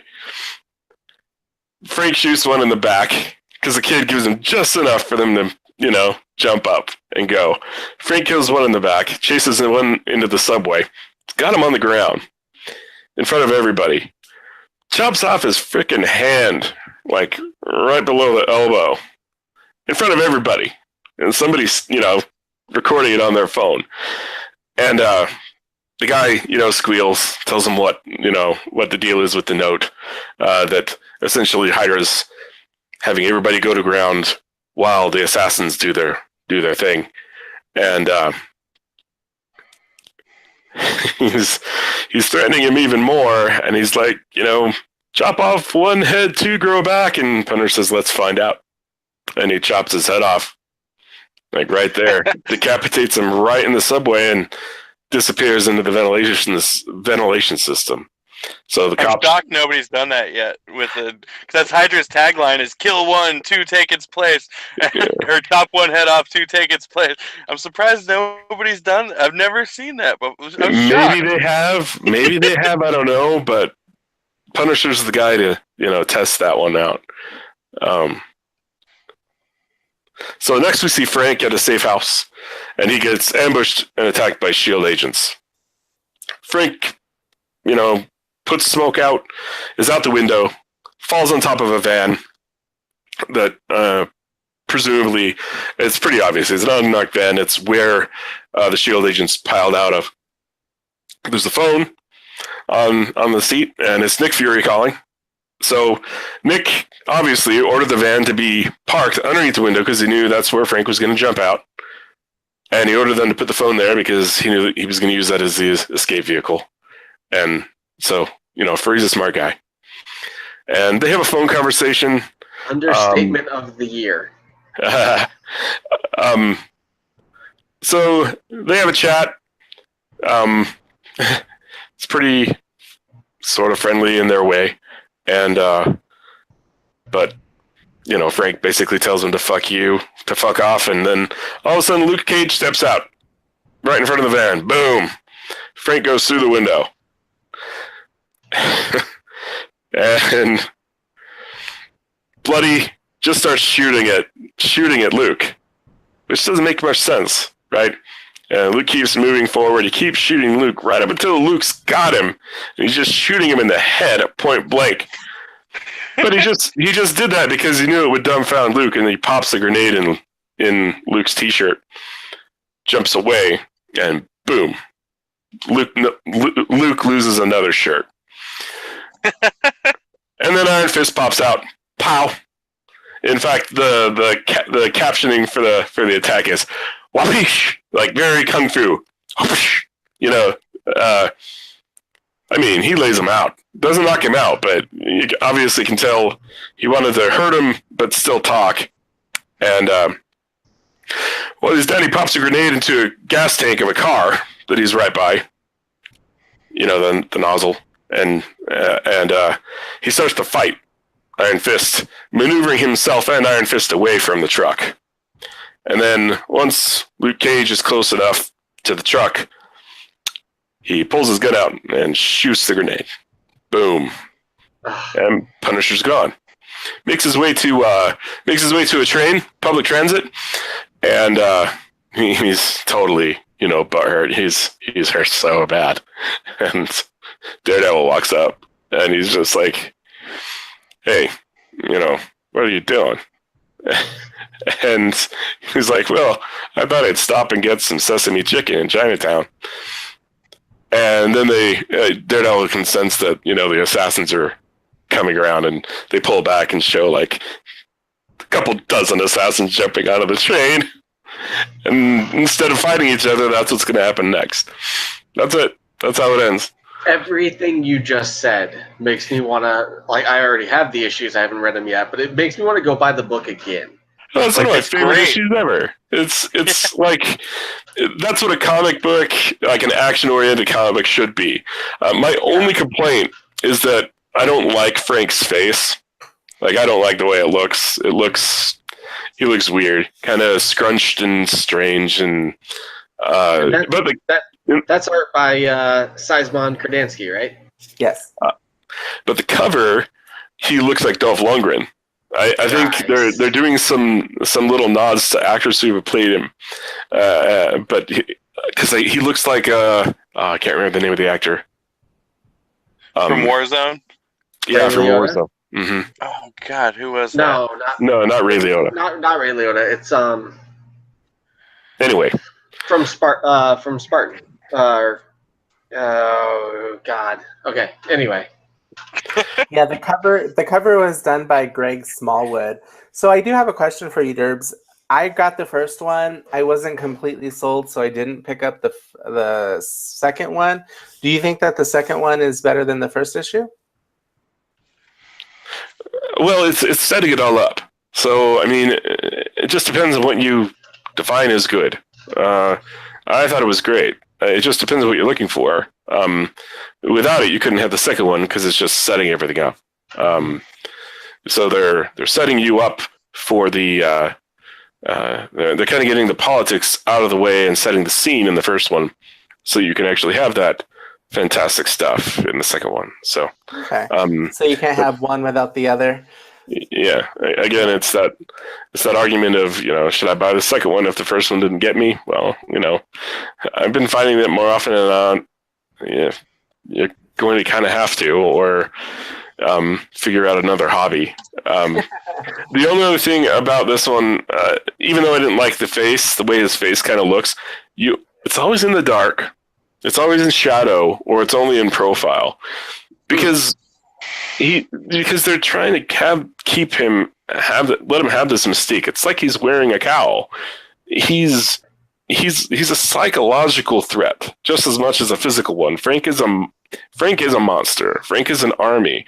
He himself is this psychological just terror that's standing there. It's not just a man standing there when you see him. And the way they do the art, it's perfect for that. Like, I don't know. These Punisher books are pretty perfect in my view. Okay. I mean, you said that it has Daredevil and Iron Fist, so I'm pretty much sold just on them alone. Cage too, yeah. Yeah.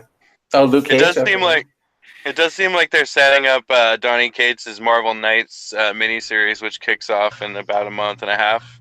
Right. For the 20th anniversary of Marvel Knights, since Punisher, Daredevil, and the Heroes for Hire were all big Marvel Knights characters and kind of built into this interwoven universe right around 2000.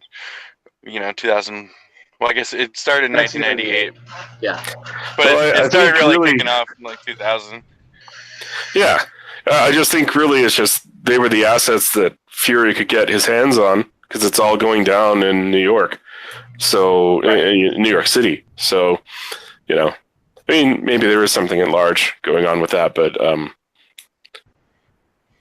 yeah, pretty awesome. I do want to point out that I do find it humorous that as the night goes on, that JJ gets darker and darker and darker. I'm in my truck right now, so it's nighttime now because I'm a little bit further north than you guys. So, Ray Stevenson was the name we were trying to think of for Punisher Warzone. Yeah. Matt Rosenberg wrote this, and I'm not 100% certain, but I think he has a background in TV. But there is like an indisputable kind of link to the Marvel Netflix universe, which I think is interesting and worth looking into if you're a fan of the Marvel Netflix universe, which I can't imagine how you couldn't be in some way, shape, or form. But even if not, this feels very old school Punisher. Like this is Warzone era. Like this feels just nothing. It's just great that Luke Cage is just standing there without a shirt because of that grenade, and he just eats another one. He eats a car, like right after. It's just the panel of him unloading into Luke Cage's face is like and Luke Cage is like, "What are you even doing?" And then he gets, oh my god, that was so good. In my shirt, like in my shirt. Oh, you think gold shirts just grow on trees? Punisher's a dick, man. Yeah, I don't think. I mean, I haven't actually read a lot of Punisher, but I've seen all the movies, and I don't think any of us can disagree that he's not known for his tact. Yeah, exactly. Just his tactics, Yeah. not his tact, but his tactics are spotless. You've convinced me. I'm totally going to check that out. I'm going to read number 2 and probably continue with it because you're right. I mean, the first one is setting stuff up, and I think we tend to judge too hardly on number ones. JJ, Cody, Heroes in Crisis. So I think that I'm doing what I yell at them to do. So I definitely think that I need to kind of go with it. At least I always collect with like Spider-Man. I read the whole arc. Amazing Spider-Man. In this case, I will not be getting the arc number 2 for Amazing Spider-Man. But I'm gonna read. You sold me, Burbs. Good job. So instead of just 40, it's probably gonna be like 60, 80 this week. Yeah, with initial issues, I lead with nostalgia first.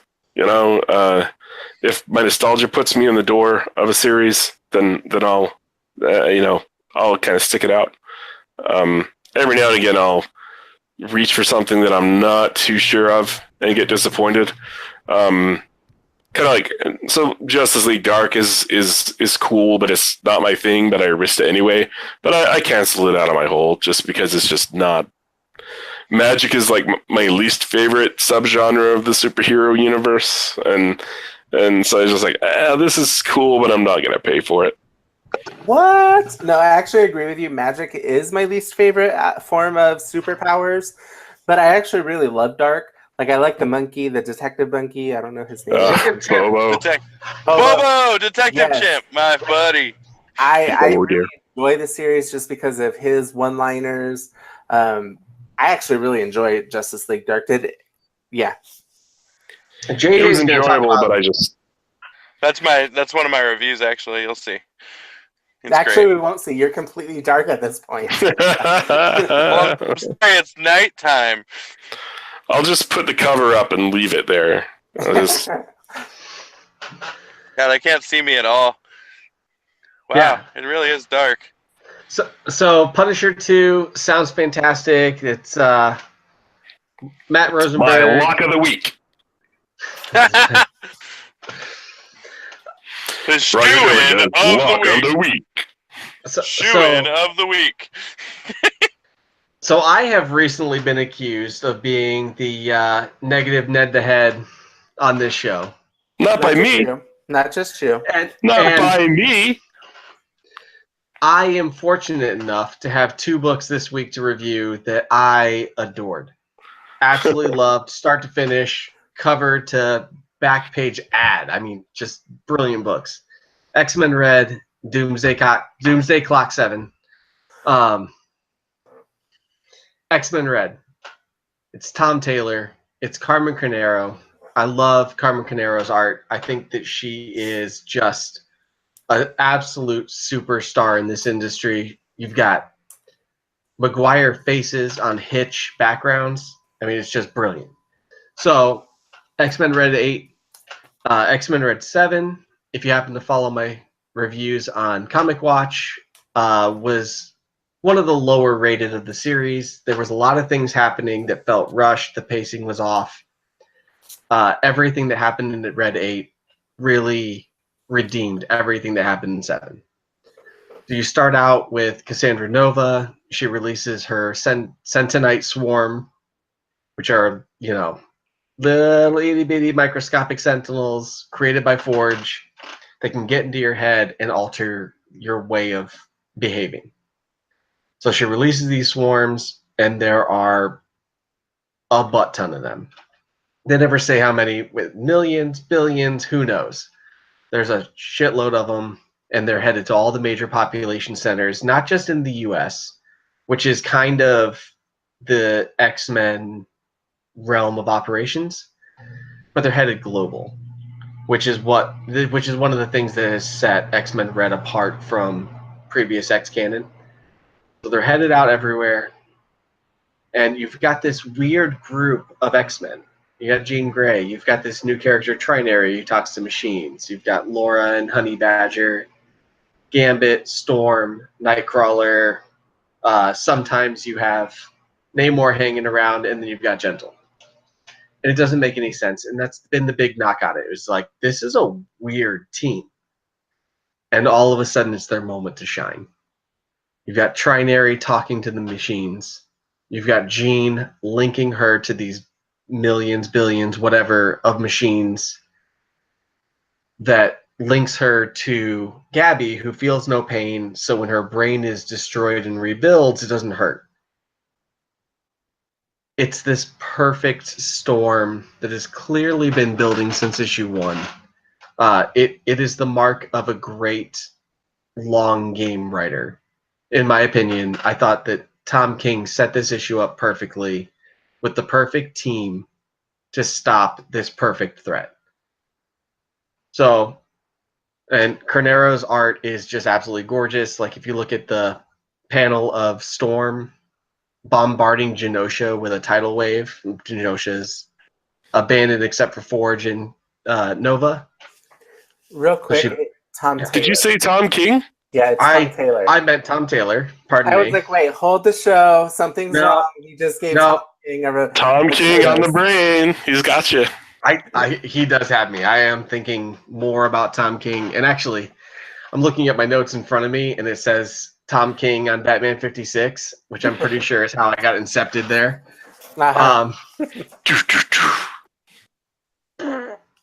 Tom Taylor, however, and in full disclosure, I never read Tom Taylor's All New Wolverine, which was apparently like just absolutely brilliant. And I would like to go back and read it. Just haven't had the time. You know, Laura was not a character that I really immediately connected with.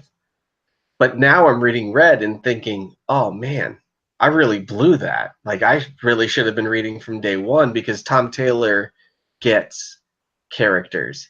He gets that line between human and superhuman in a way that very few writers in the industry really get.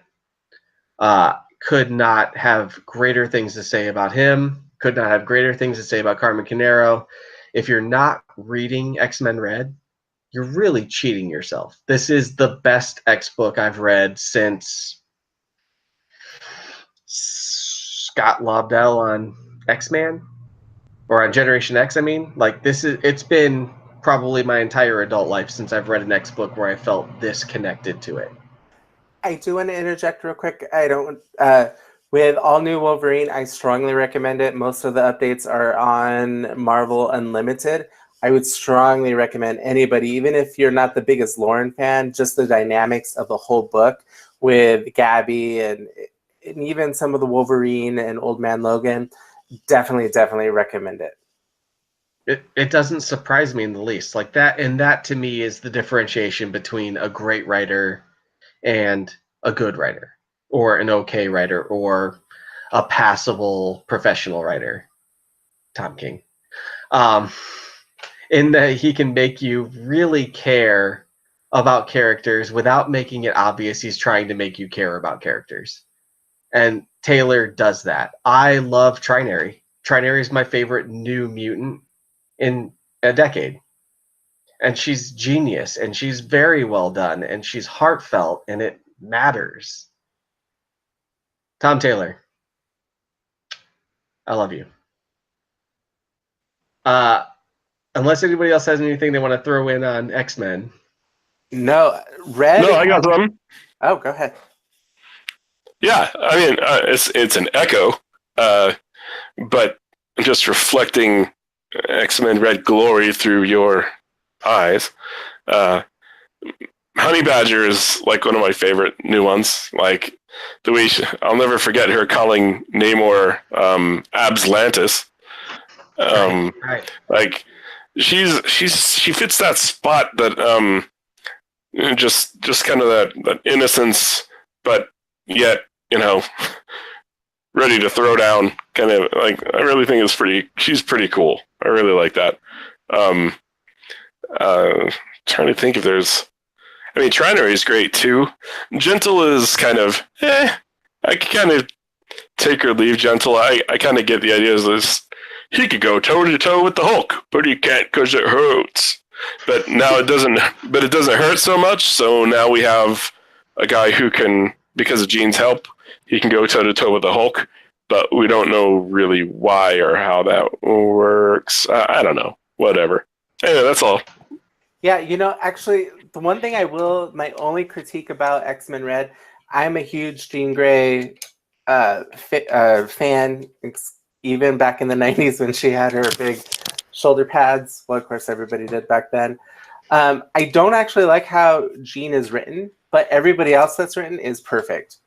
I think that that Honey Badger in the book, Nightcrawler to Gambit to everybody in that book is brilliantly written.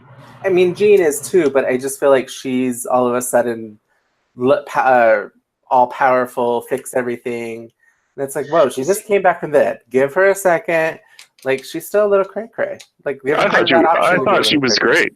I think she's been great the whole way through. I do disagree with that a bit. I think it's about time Jean has been just ready to be as bad as she can be. I've actually really liked that, and I don't know. She's been here from the beginning. She knows how. She's got that fortitude. She knows why she's doing what she's doing. She's that natural leader. I love Jean, and I've loved her in this. That's. And maybe that's where I'm coming from, is that she's been written so many times kind of poor or weak that I just tend to associate that with her, and maybe seeing her all-powerful is kind of different for me, and that it may take some time. And by no means am I saying that she's a bad character. I love the way, but out of all of them, I feel like she's kind of the one that I'm like, okay, let's see where this is going. But I do agree with your assessment as well. For me, differing from both of you, I see Jean as the matron, the absolute head of the matriarchy of the mutant species. Like, here she is, she's in Gabby's head, right? Gabby's holding her hand, they're doing the psychic link, and Gabby is worried about her sweaty hands. And Jean takes that moment to say, there are more important things to be worrying about in this moment. Don't worry about your sweaty hands. It's okay. Yeah, that doesn't differ. That's not different from what I totally agree with you. Yeah. Yeah, it's not only that she's badass and that she's gonna fix everything, but she's gonna fix everything because she's taken on this new global mutant mother role, and I think it's the perfect direction for a character that is 60 years old. Mm-hmm. It's about time, right? That it was there from the start. That is the oldest, publishing-wise female mutant, just back from the dead. Like, she knows what it's like to die. She's died many times. It feels like a really great direction to take her in, and he's executing it in a way that feels believable to me. I love it. I adore it. I'm almost pissed. Almost. The Uncanny is coming and will inevitably fuck with this book, because this book has been so strong. Oh, and the ways that they're dealing with this kind of 21st century problems with 21st century solutions. Trinary taking all this trolling and hatred and trying to mine it from the internet, and then she uploads it into these Sentinites. Yeah. To crash them, here, have your hatred back. Implode. I think it's just absolutely culturally relevant, contemporaneous, beautiful. I think it's great work. The other thing I didn't know that is that he's also writing Astonishing X-Men.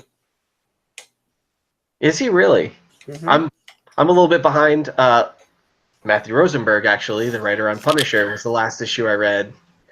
And I've got him. I'll get there. But I'm sorry. When I was looking at Matthew, that's who I was referring to. Is Matthew is actually writing, not Tom Tyler. But yeah, womp. Wah, wah, wah. So yeah, actually, Tom Taylor wrote all new Wolverine. Sorry, I do so much research on here when nobody's looking. Basically, just to call out Cody. No, we're watchers. No, I do agree with all your assessment. I think that I'm just so used to seeing Jean a certain way that I am kind of, I don't know. When somebody comes back from the dead, I kind of feel like they should have a little bit more time. I think what I really want is Jean to have her own solo series to see how she's dealing with all that trauma, et cetera, instead of just coming out the bat like full hands. Because remember, she just died and realized that her love of her life, Cyclops, is dead, and like that's barely mentioned a little bit in the resurrection of Phoenix, but it just seemed like, okay, I'm back. Hi guys again. And yeah, but she's also a psionic, like possibly the most psionic mutant, powerful psionic mutant on the planet right now. Yeah. And that kind of willpower, if she's really coming to her own, it's going to also reflect into her psychology. Yeah. So, I mean, I don't really see a psychologically weak or vulnerable person being able to do what they need her, have the power that she has and what she's come into. Yeah, I certainly don't think that somebody grieving or dealing with trauma is psychological weak by any means necessary. I mean, vulnerable would be the better word. That she's, I think she just has more fortitude for moving on and kind of coping with the trauma at this point than she would have in the past, which also informs how strong her powers are. I mean, I don't know. I'm just happy I'm also kind of sick of seeing her being kind of the damsel in distress. That old chestnut that just kind of gets a little bit tiresome for me anyway. I'm tired of it. Yeah. No, and actually I agree with both of your assessments. I do think that she is beautifully written. I think it's just that I didn't expect it. And also I'm trying to nitpick. Like I'm trying to offer a different side of the story. And it's really hard to do because I really do love the book and I do love Jean. But I do love you don't get to be that person that says, Cody, you're too negative, and then be like, you're positive. First off, I didn't say that you're too negative. I just said make sure we add a positive spin, which is still true. But yeah, ultimately, I do like the book. I also want to mention is that John Constantine to your left? Yes, it is. It's a Tim Bradstreet print from 2004. Nice. At the time, it was unused. It eventually got used in one of the trades or maybe one of the novel adaptations, something like that. But awesome. That's how quickly I can turn a conversation into something different. As we also watch JJ roam the streets of Seattle, because I am watching him go all over. Like I would love a Fitbit just to see how many miles he's walked since we started talking this. How many steps?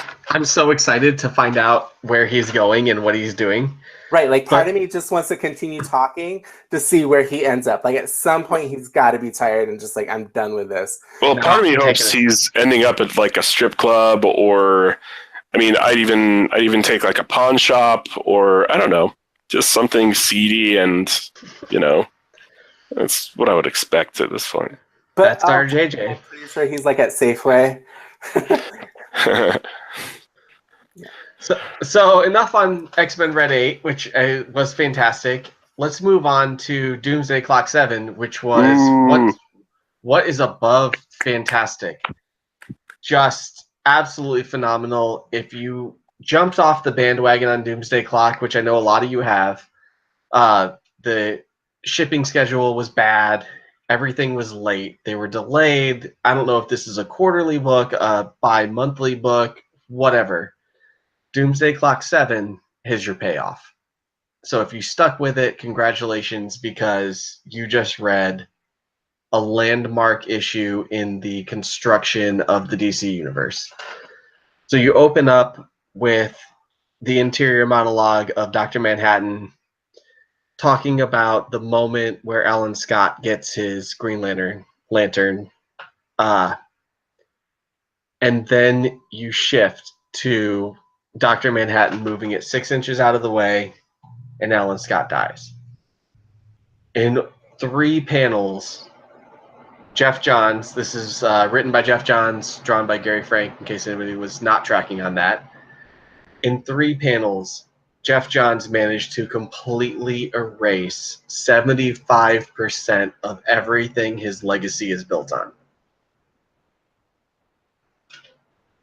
Boom. Dr. Manhattan has completely realigned the DC universe in one fell stroke.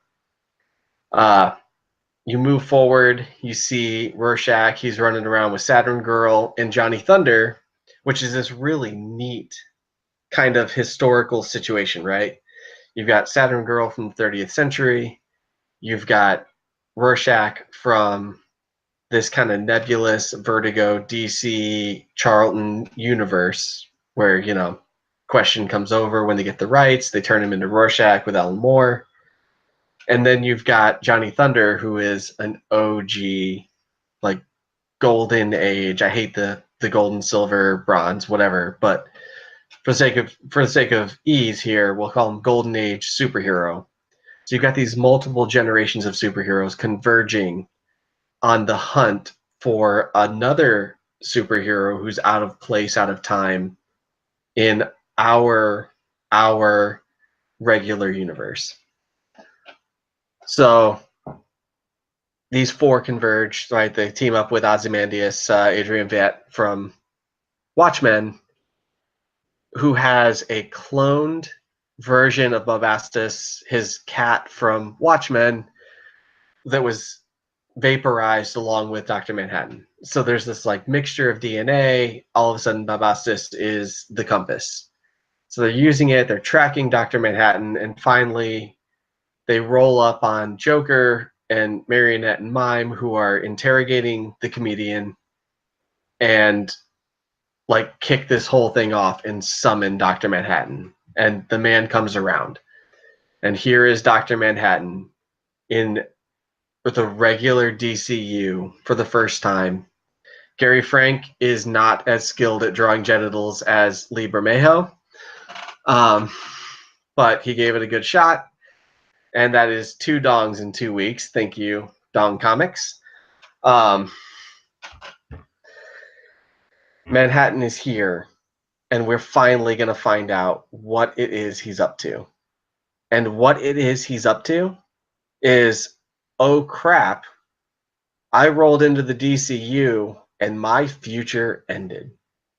I see no more. 1 month from now, the most hopeful among them, which is obviously our big blue Boy Scout, Clark Kent, Kal-El, Superman, is going to have a confrontation with Dr. Manhattan, and either Doc is going to wipe out everything, or more likely, Supes is going to give him the what for. One of those two things is bearing down on us, and that seems to be what Doomsday Clock is building towards. Will Manhattan destroy the DCU? Will we have a new Big Bang like we did in 0 Hour Crisis in Time? Or are we going to get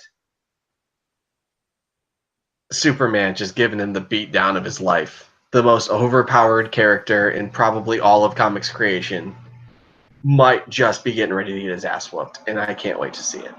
I can't wait to see it. So essentially, Doomsday Clock 7, beautiful, well-written, beautifully constructed, absolute pure homage to the writing of Alan Moore. This was, to me, just an absolute landmark issue. I don't know if anybody else read it or has any thoughts. I see B is just giggling his face off. Okay, has nothing to do with your review. It actually has to do with JJ, because he just had company. He just is he in the bathroom? It's just hilarious. And oh, you're in a laundry mat. So Comic Watch will bring you a podcast or a YouTube show anywhere, ladies and gentlemen. No, I actually did not catch any of the Watchmen stuff. Doomsday Clock. It is bi-monthly. I have trouble reading when it's monthly because then I forget what happened the last issue. So I'm just waiting for trade. I'm definitely into it. I've heard a lot of negativity about it, So I'm like, I'll wait for it, but it sounds interesting. And I don't know much about Watchmen outside of the movie. This is my judging face. It's Um,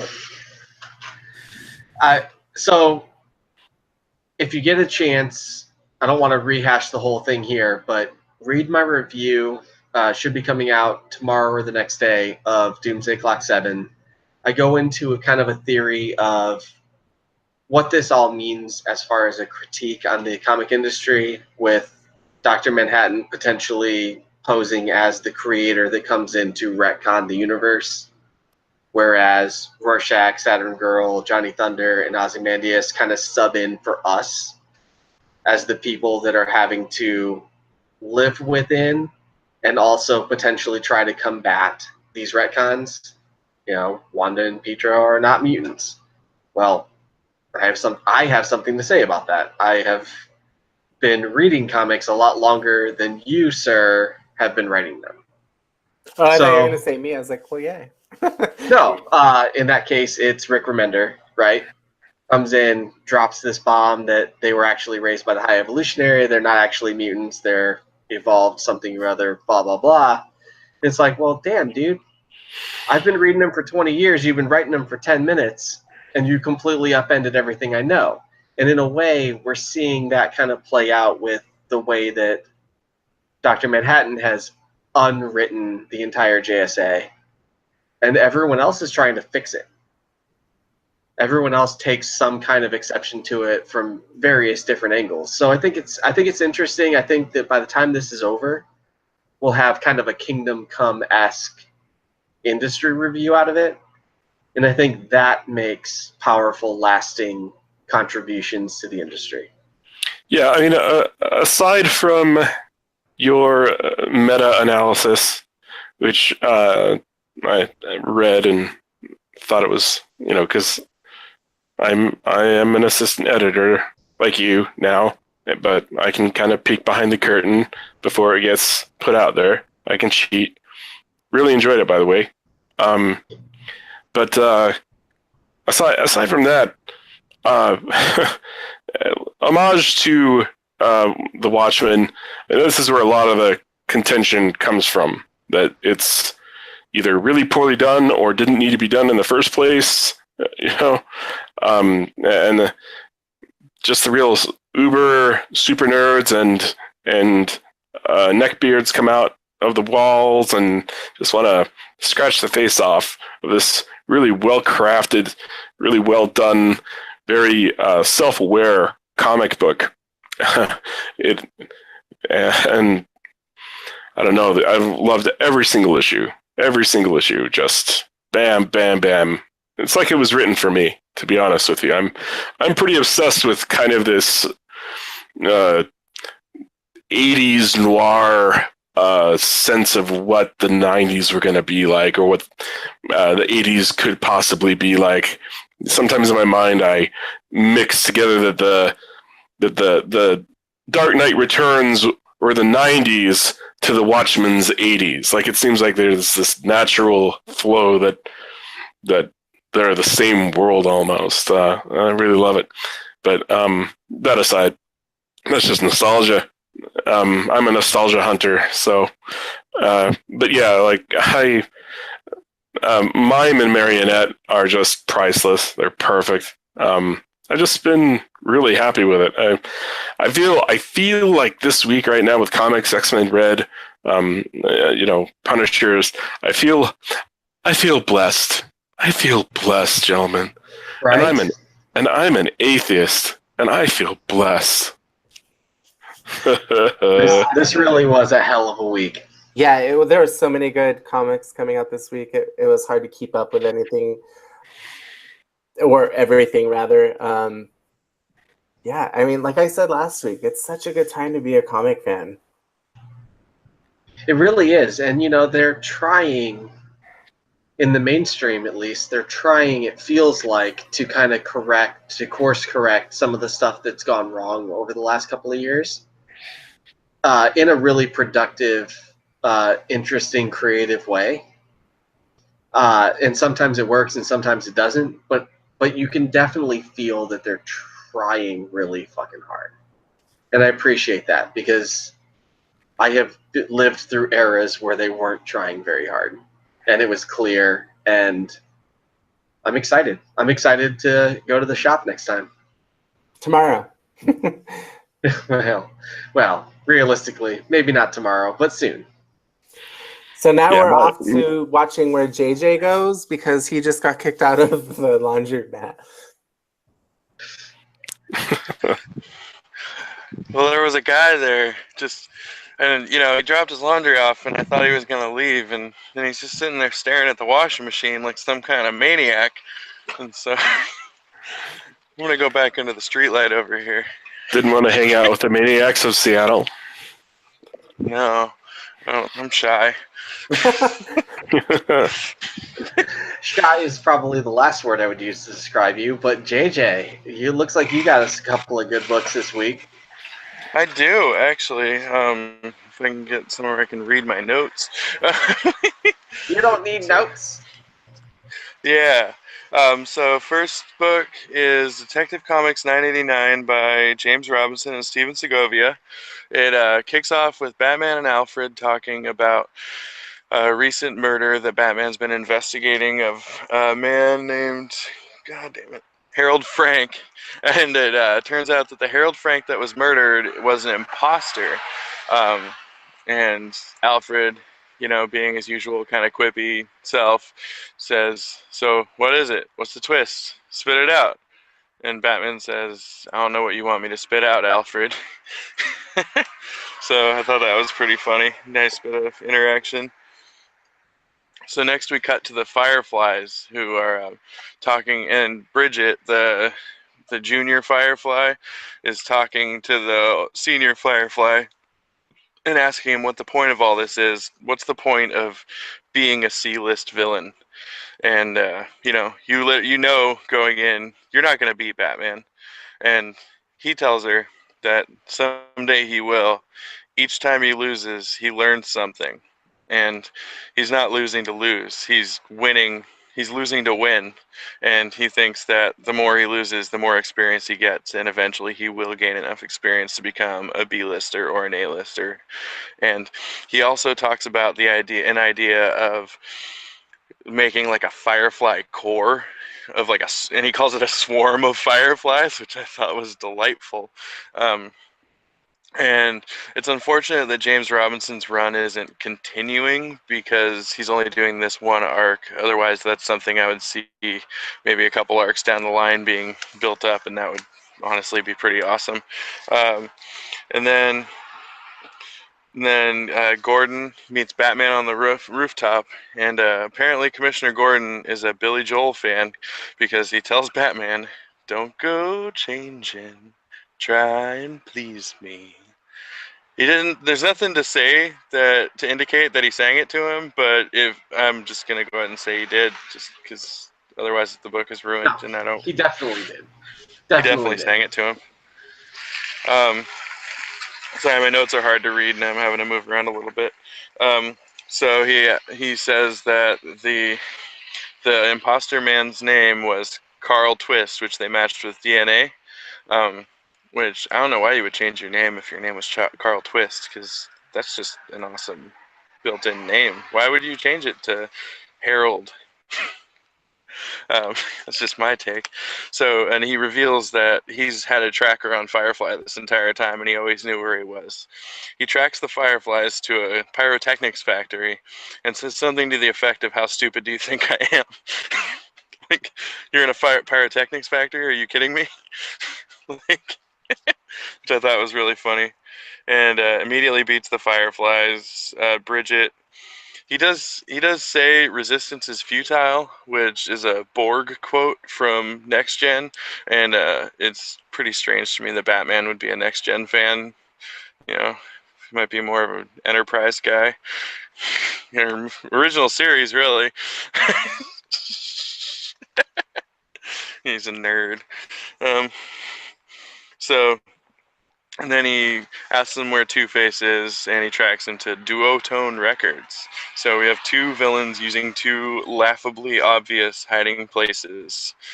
And again, Two-Face he runs into Tweedledee and Tweedledum and tells them, "You brought these idiots to fight me," and beats them instantly. And Two-Face is there and reveals that he's not putting, as much effort as he used to into his crimes because he just doesn't feel like it's worth it, which I thought was really funny.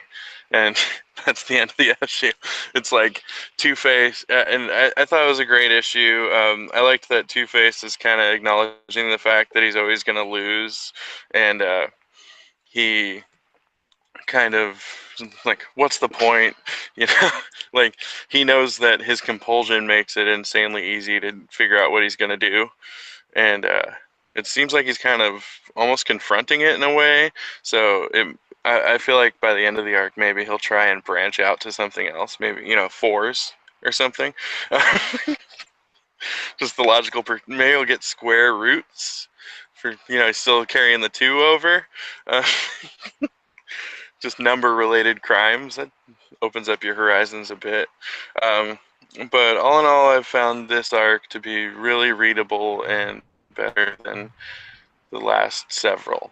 It really does sound like a really strong kind of standalone arc. Mm-hmm. Which is kind of... I feel like that's where Detective started when Rebirth happened, where it was the strongest of the titles, in my opinion, and each arc kind of stood by itself. So I'm glad to see them kind of getting back to that, pushing in that direction. And I'm a unabashed James Robinson fan, so. And I do wish he was coming. He was staying on the book. I think he's got 3 more issues, and then Tomasi's coming on, which I like Tomasi a lot, and so I'll be reading that too. I was not very impressed with Brian Hill's arc. I felt like it was just 90%, getting set up out of the way for his Outsiders series that launches next month. Right. So, not exactly riveting reading. It's basically a 6-issue long prologue. That's fair. But all in all, I'm finding this arc to be one of the more readable Batman arcs I've read in the last year. So, cool. Definitely good, high marks. And next book on the list would be Justice League Dark, which is written by James Tynion IV. It's the book he picked up after Detective Comics, actually, with art by Alvaro Martinez Bueno. And it opens on Zatanna training with her father, who basically he built her up with tricks of the trade, sleight of hand, and stuff like that, and then switched her over to just magic and having to do the tricks without the tools of the trade. I'm going to get back in my truck. It's starting to rain. I live in Seattle. It rains all the time. It's about to be very dark, but I can see my notes. Let us know if you see Green Arrow flying by. He hasn't lived here since the 90s. Oh, yeah, he lived here recently. Rebirth started, or New 52 ended with Seattle, and then it turned into Star City. Right. Yeah, actually, didn't we see the... I don't remember, so never mind. Go on. Okay, so... Light's going to turn off in a second. I'll be back to the darkness. Perfect for Justice League Dark. Mood lighting. So, and then from Zatanna, we cut away to the Upside Down Man talking to the captured heroes, which are Zatanna and Wonder Woman. And he's talking to them and telling them, they're nothing. He's gonna bring the magic back to order or chaos. I forget which. I think it was chaos. The magicians brought order to it and made the universe infinitely more boring in doing so. Suddenly, Bobo and Man-Bat swing out of nowhere with Bobo's the Nightmaster sword, I think it was, and Bobo does manage to cut him with the sword, which is a magical sword, and then the Upside Down Man liquefies him, like literally turns him into a puddle of goop. And probably the best panel in this entire issue is Man-Bat sitting over liquefied Bobo saying, "I can fix this. Science can fix this." And I loved it. I probably wouldn't be getting this book if it wasn't for Detective Chimp and Man-Bat. I love both of them. If you aren't aware, I collect covers with apes on them, and so I actually have Detective Chimp's origin issue from the 80s, the Secret Origins issue, the All Apes Secret Origin issue, which is one of my favorites. It's a great cover. But sorry, my notes are getting darker. Oh, and then Swamp Thing comes after Swamp Thing comes at the Upside Down Man, and he has possessed, it looks like, the Tree of Wonder, which is a tree created from a seed built by Celestials, and the Upside Down Man literally just slaps him aside like it's nothing, and turns him into a dried out twig. So we're dealing, and then, you know, Wonder Woman and Zatanna are yelling, run away from this person, and Constantine says something to the effect of, he just swatted an earth elemental aside like he was nothing. What do you think running's gonna do? as Wolverine recently said in the Venom one shot with the, you know, you'll only die tired. Nice. Yeah. And Constantine busts out a sigil that he won in a card game from a demon that the demon said was powerful enough to kill a god. And the sigil is gigantic and amazing, and it does get the Upside Down Man's attention as he slaps Constantine to the ground and compares attacking him with a magical spell to trying to stop a tsunami with a bucket of water. You know, you're going to attack a being of pure magic with magic. Then he sucks the demon blood out of Constantine, which I didn't. And then, my God, sorry. And then he touches the mark on Diana's forehead that was left by the witches on Themyscira, which we saw the first or second issue, and she turns into a being of like ridiculous magical power, and now she has the Upside Down Man's attention, but Zatanna realizes that she's cursing with enough power that she tells her to say, "I banish you from whence you came," backwards, using her insane magical power that she's just attained, and she manages to banish the Upside Down Man. So, you know, I liked the issue, but I felt like the ending, it just was kind of you build up this borderline unbeatable villain, and then he's beat by, you know, magic item number B. You know, it's not but even. Isn't that kind of the point? Like, if you put this many magical beings together, like there's always going to be some kind of Deus Ex Machina, right? Yeah, that's true. But all in all, I thought the issue was great. I thought the art was amazing. And as I said last week, Tinian has crafted a Justice League series that I want to read, whereas Snyder has not. And Odyssey, I was not terribly impressed with either. I might continue reading it, but I'm not 100%. I'm gonna have to take a look before I read it before next issue. I'm not sure I'm sold on it. But Tinian's definitely got the Justice League book to read right now. Although I do feel like Wonder Woman's kind of the obvious odd duck out, and the series does take time to acknowledge that, which I like.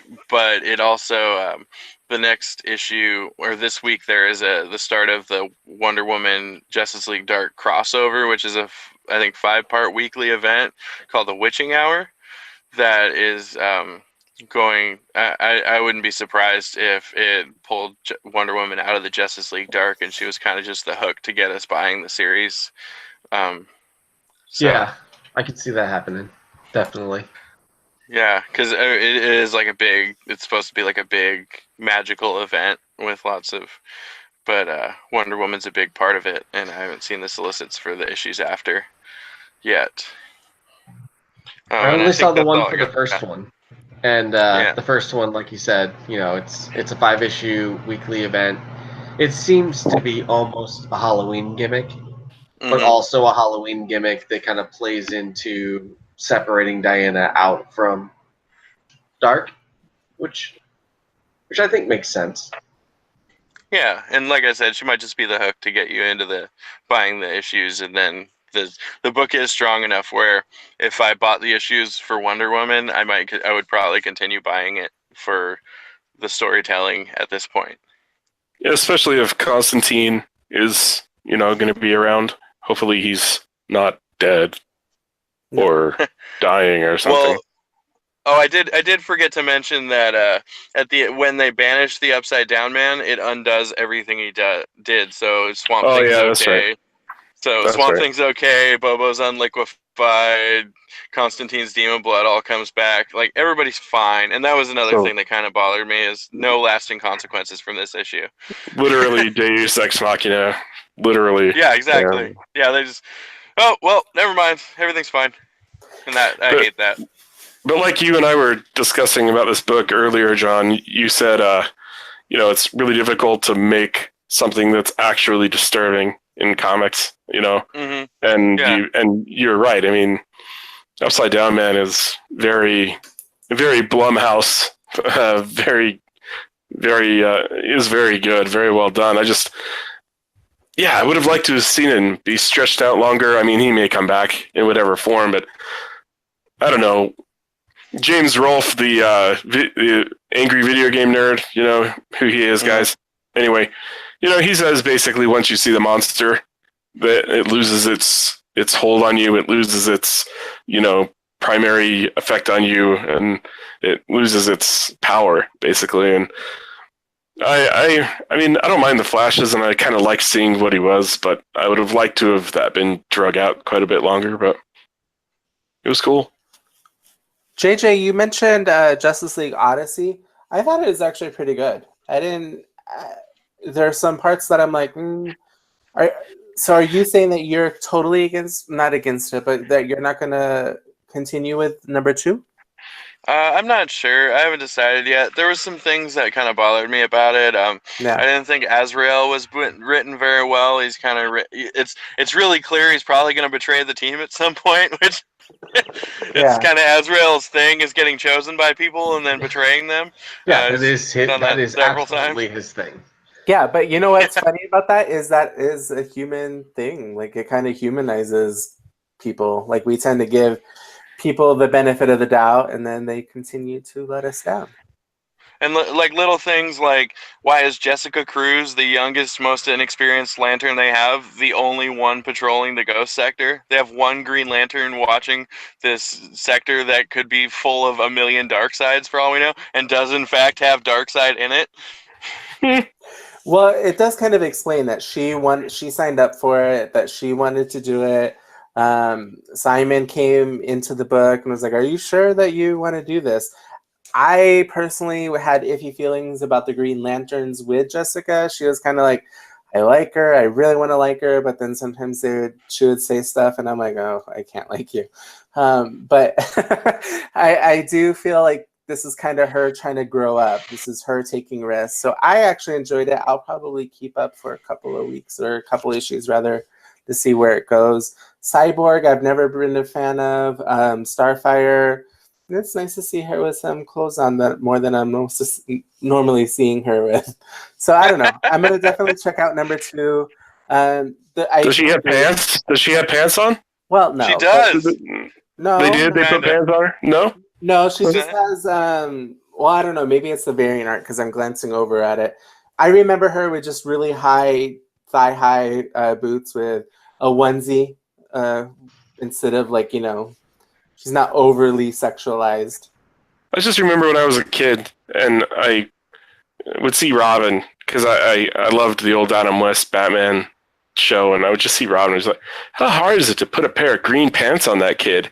And that's me as a kid, And I remember I even got the little Robin action figure, and I bought paint and painted his legs green because I thought it looked so dumb.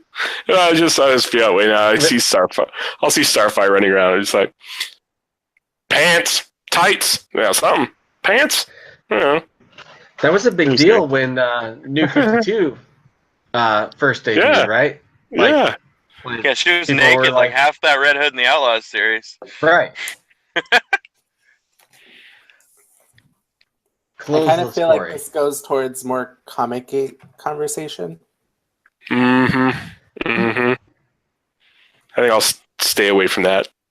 At some point, we are going to have a big conversation about Comic-Gate because it is such a big story, and I think at some point we're going to have to tackle it. You know, I almost said, you know who the co-creator on Jessica Cruz is, right? Yeah. ABS. Moving on. So what's the next topic? We will shelve that for some time in the future. You know what I was thinking? Maybe. Oh, go on. No. We're already running long. Why don't we jump to Future Watch real quick? Unless JJ, are you done with Justice League Dark? Yes, I am. So Future Watch, what is coming out tomorrow that you are jacked about? So this week I have Cosmic Ghost Rider #4, Deathstroke 36, Deep Roots #4, which is from Vault Comics, Doctor Strange #6, Dreaming #2, Green Lanterns #56, and then I also have Dead Rabbit #1, which is a new series from Dark Horse, which looks pretty cool, and then also they have a new Lone Ranger series coming out from Dynamite that I'm probably gonna get. Cool. Derbs? Do me last. I always forget about this. I always forget about this section. I always forget about. Hey, some people like to watch, but no, like I always forget about this section, and it's usually just because I'm still so new to collecting, guys. I only started collecting since June, and just because I had my heart broken by losing so many comics so many years ago, and you guys got me back into it after I joined Comic Watch, but I still basically just show up at the LCS and just go, what's in my hold every Wednesday? I don't really. So it's still like Christmas every week for me. It's like, give me what you got. Every now and again, though, I am looking for something. Like the last Teen Titans, I made sure I got the variant. Yeah. Nice. Anyway. I can co-sign with that, Derbs, that I've been collecting for quite a few years. It wasn't until about 2015. I collected until about 2010-ish, maybe even a little bit less than that. And then I kind of gave it a couple years break. It wasn't until 2015, 2016 that I got super into it even more than I was before. Because back in the day, it was only basically X-Men titles, but now it's pretty much anything. So every week for me is still Christmas. Even though I know it's coming out, I'm still super excited. I can't wait. I think about it all day until I get off of work, or hopefully pray that I get off of work on time to go to my local comic book store. Sometimes it works, sometimes it doesn't. For me, I actually have some indies coming up, which I'm really excited about from Image. Well, I don't know if they're really considered indie, but they're not the big two, so we'll consider it indie for my argument's sake. Dead Rabbit #1 is coming out. I'm really looking forward to that. I'm also looking forward to Death Orb by... Naturally, I'm going to freeze and not remember the publisher. I believe it was Dark Horse. Yeah, Dark Horse. Dark Horse. Die by Image. And there's one other one, I believe it was also from Image, that I was looking forward to. Magic Order, maybe?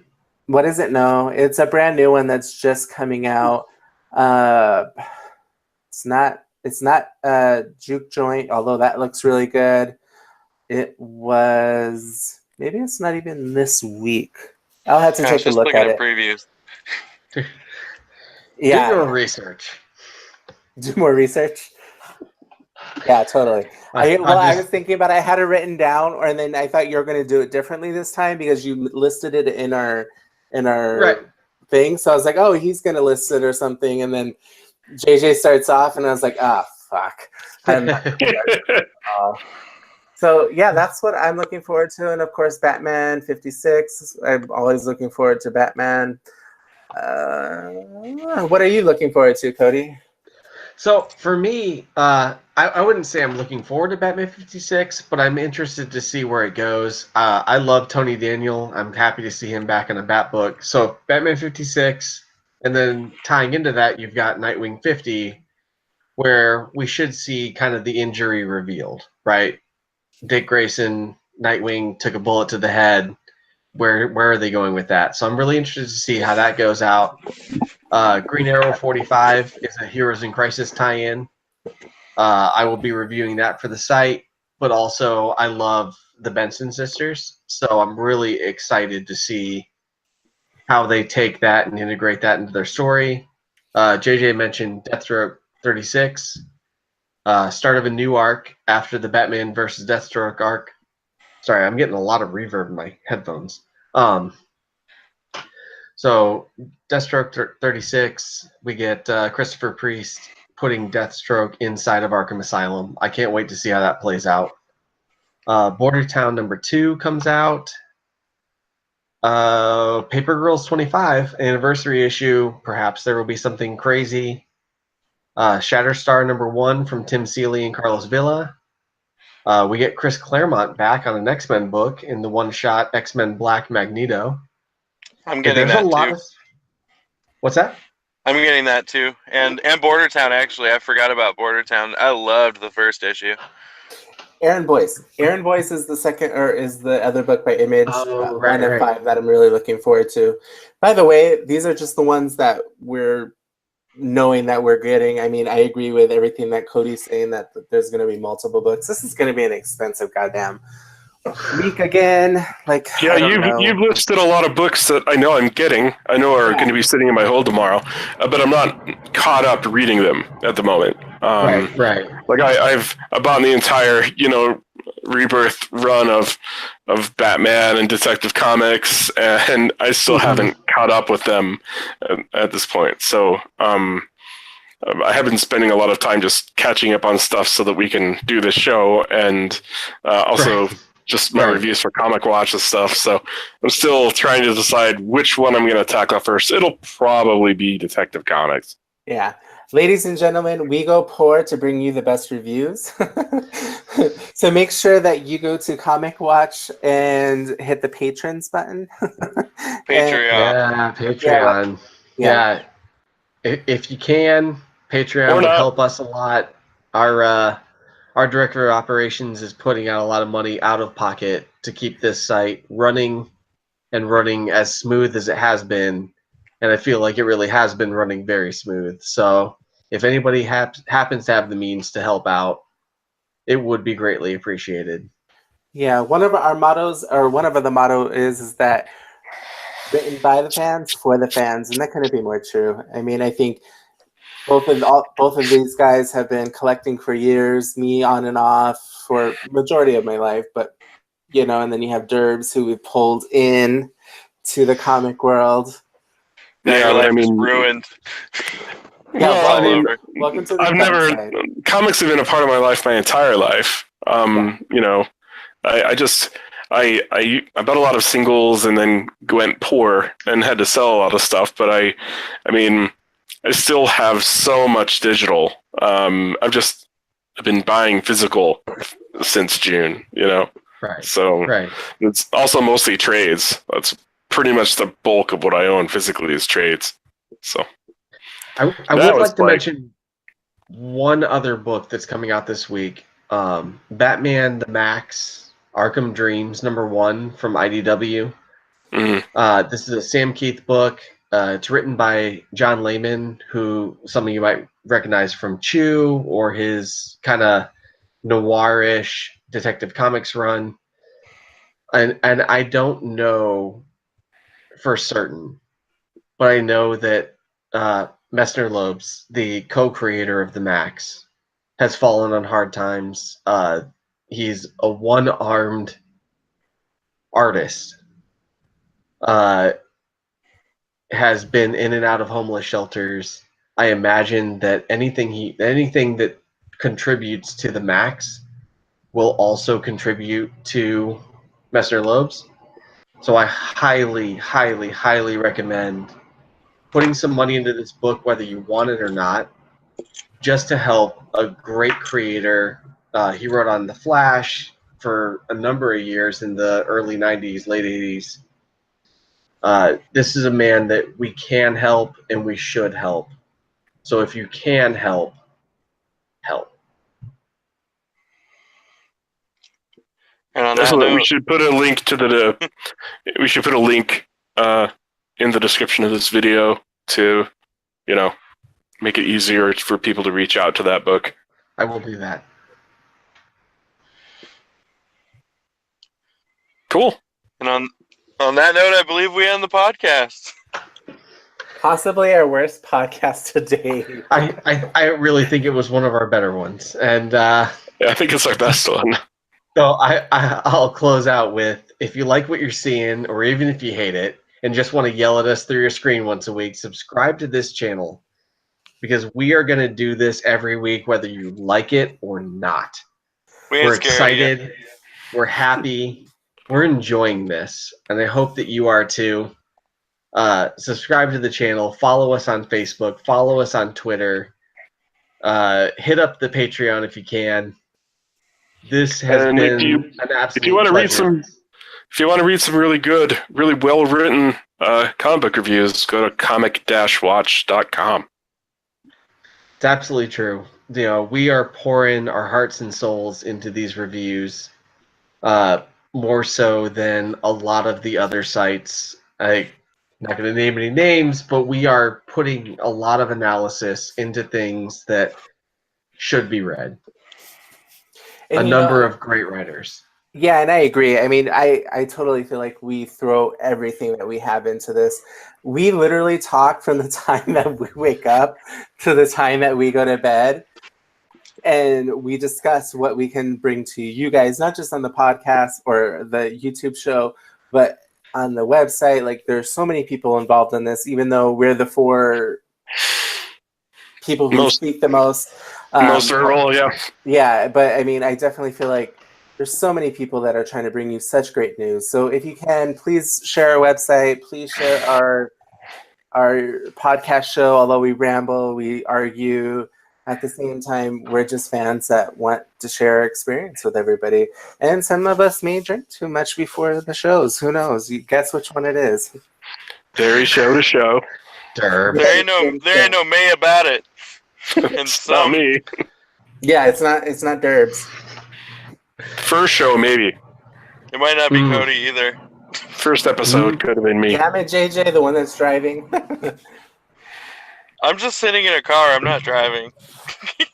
Yeah, we are all doing this because we love this. the We are only all quiet doing place this in my because we love comics, and we want to share that with other people. And comics can be a lonely hobby, but it doesn't have to be. And we're here for you, and we hope that you comment and like and share. And who knows, maybe one day you'll be on here with us. But this is a hobby that is incredibly fan invasive, in the sense that it can be very expensive. But I was talking to my local comic shop owner just last week. We were talking about the fact that the fans can't be taken out of the equation. Like, the way that the cons have gone, we shape what we consume. That our opinions do matter. And if you feel like your opinion doesn't matter, make it so. And we will help you make it so. So, And another next gen quote. so follow us. We love you. We love comics. We don't love every comic. One of us will. One of us will love. But one of us will love it. That's absolutely true. All right. Bye, guys.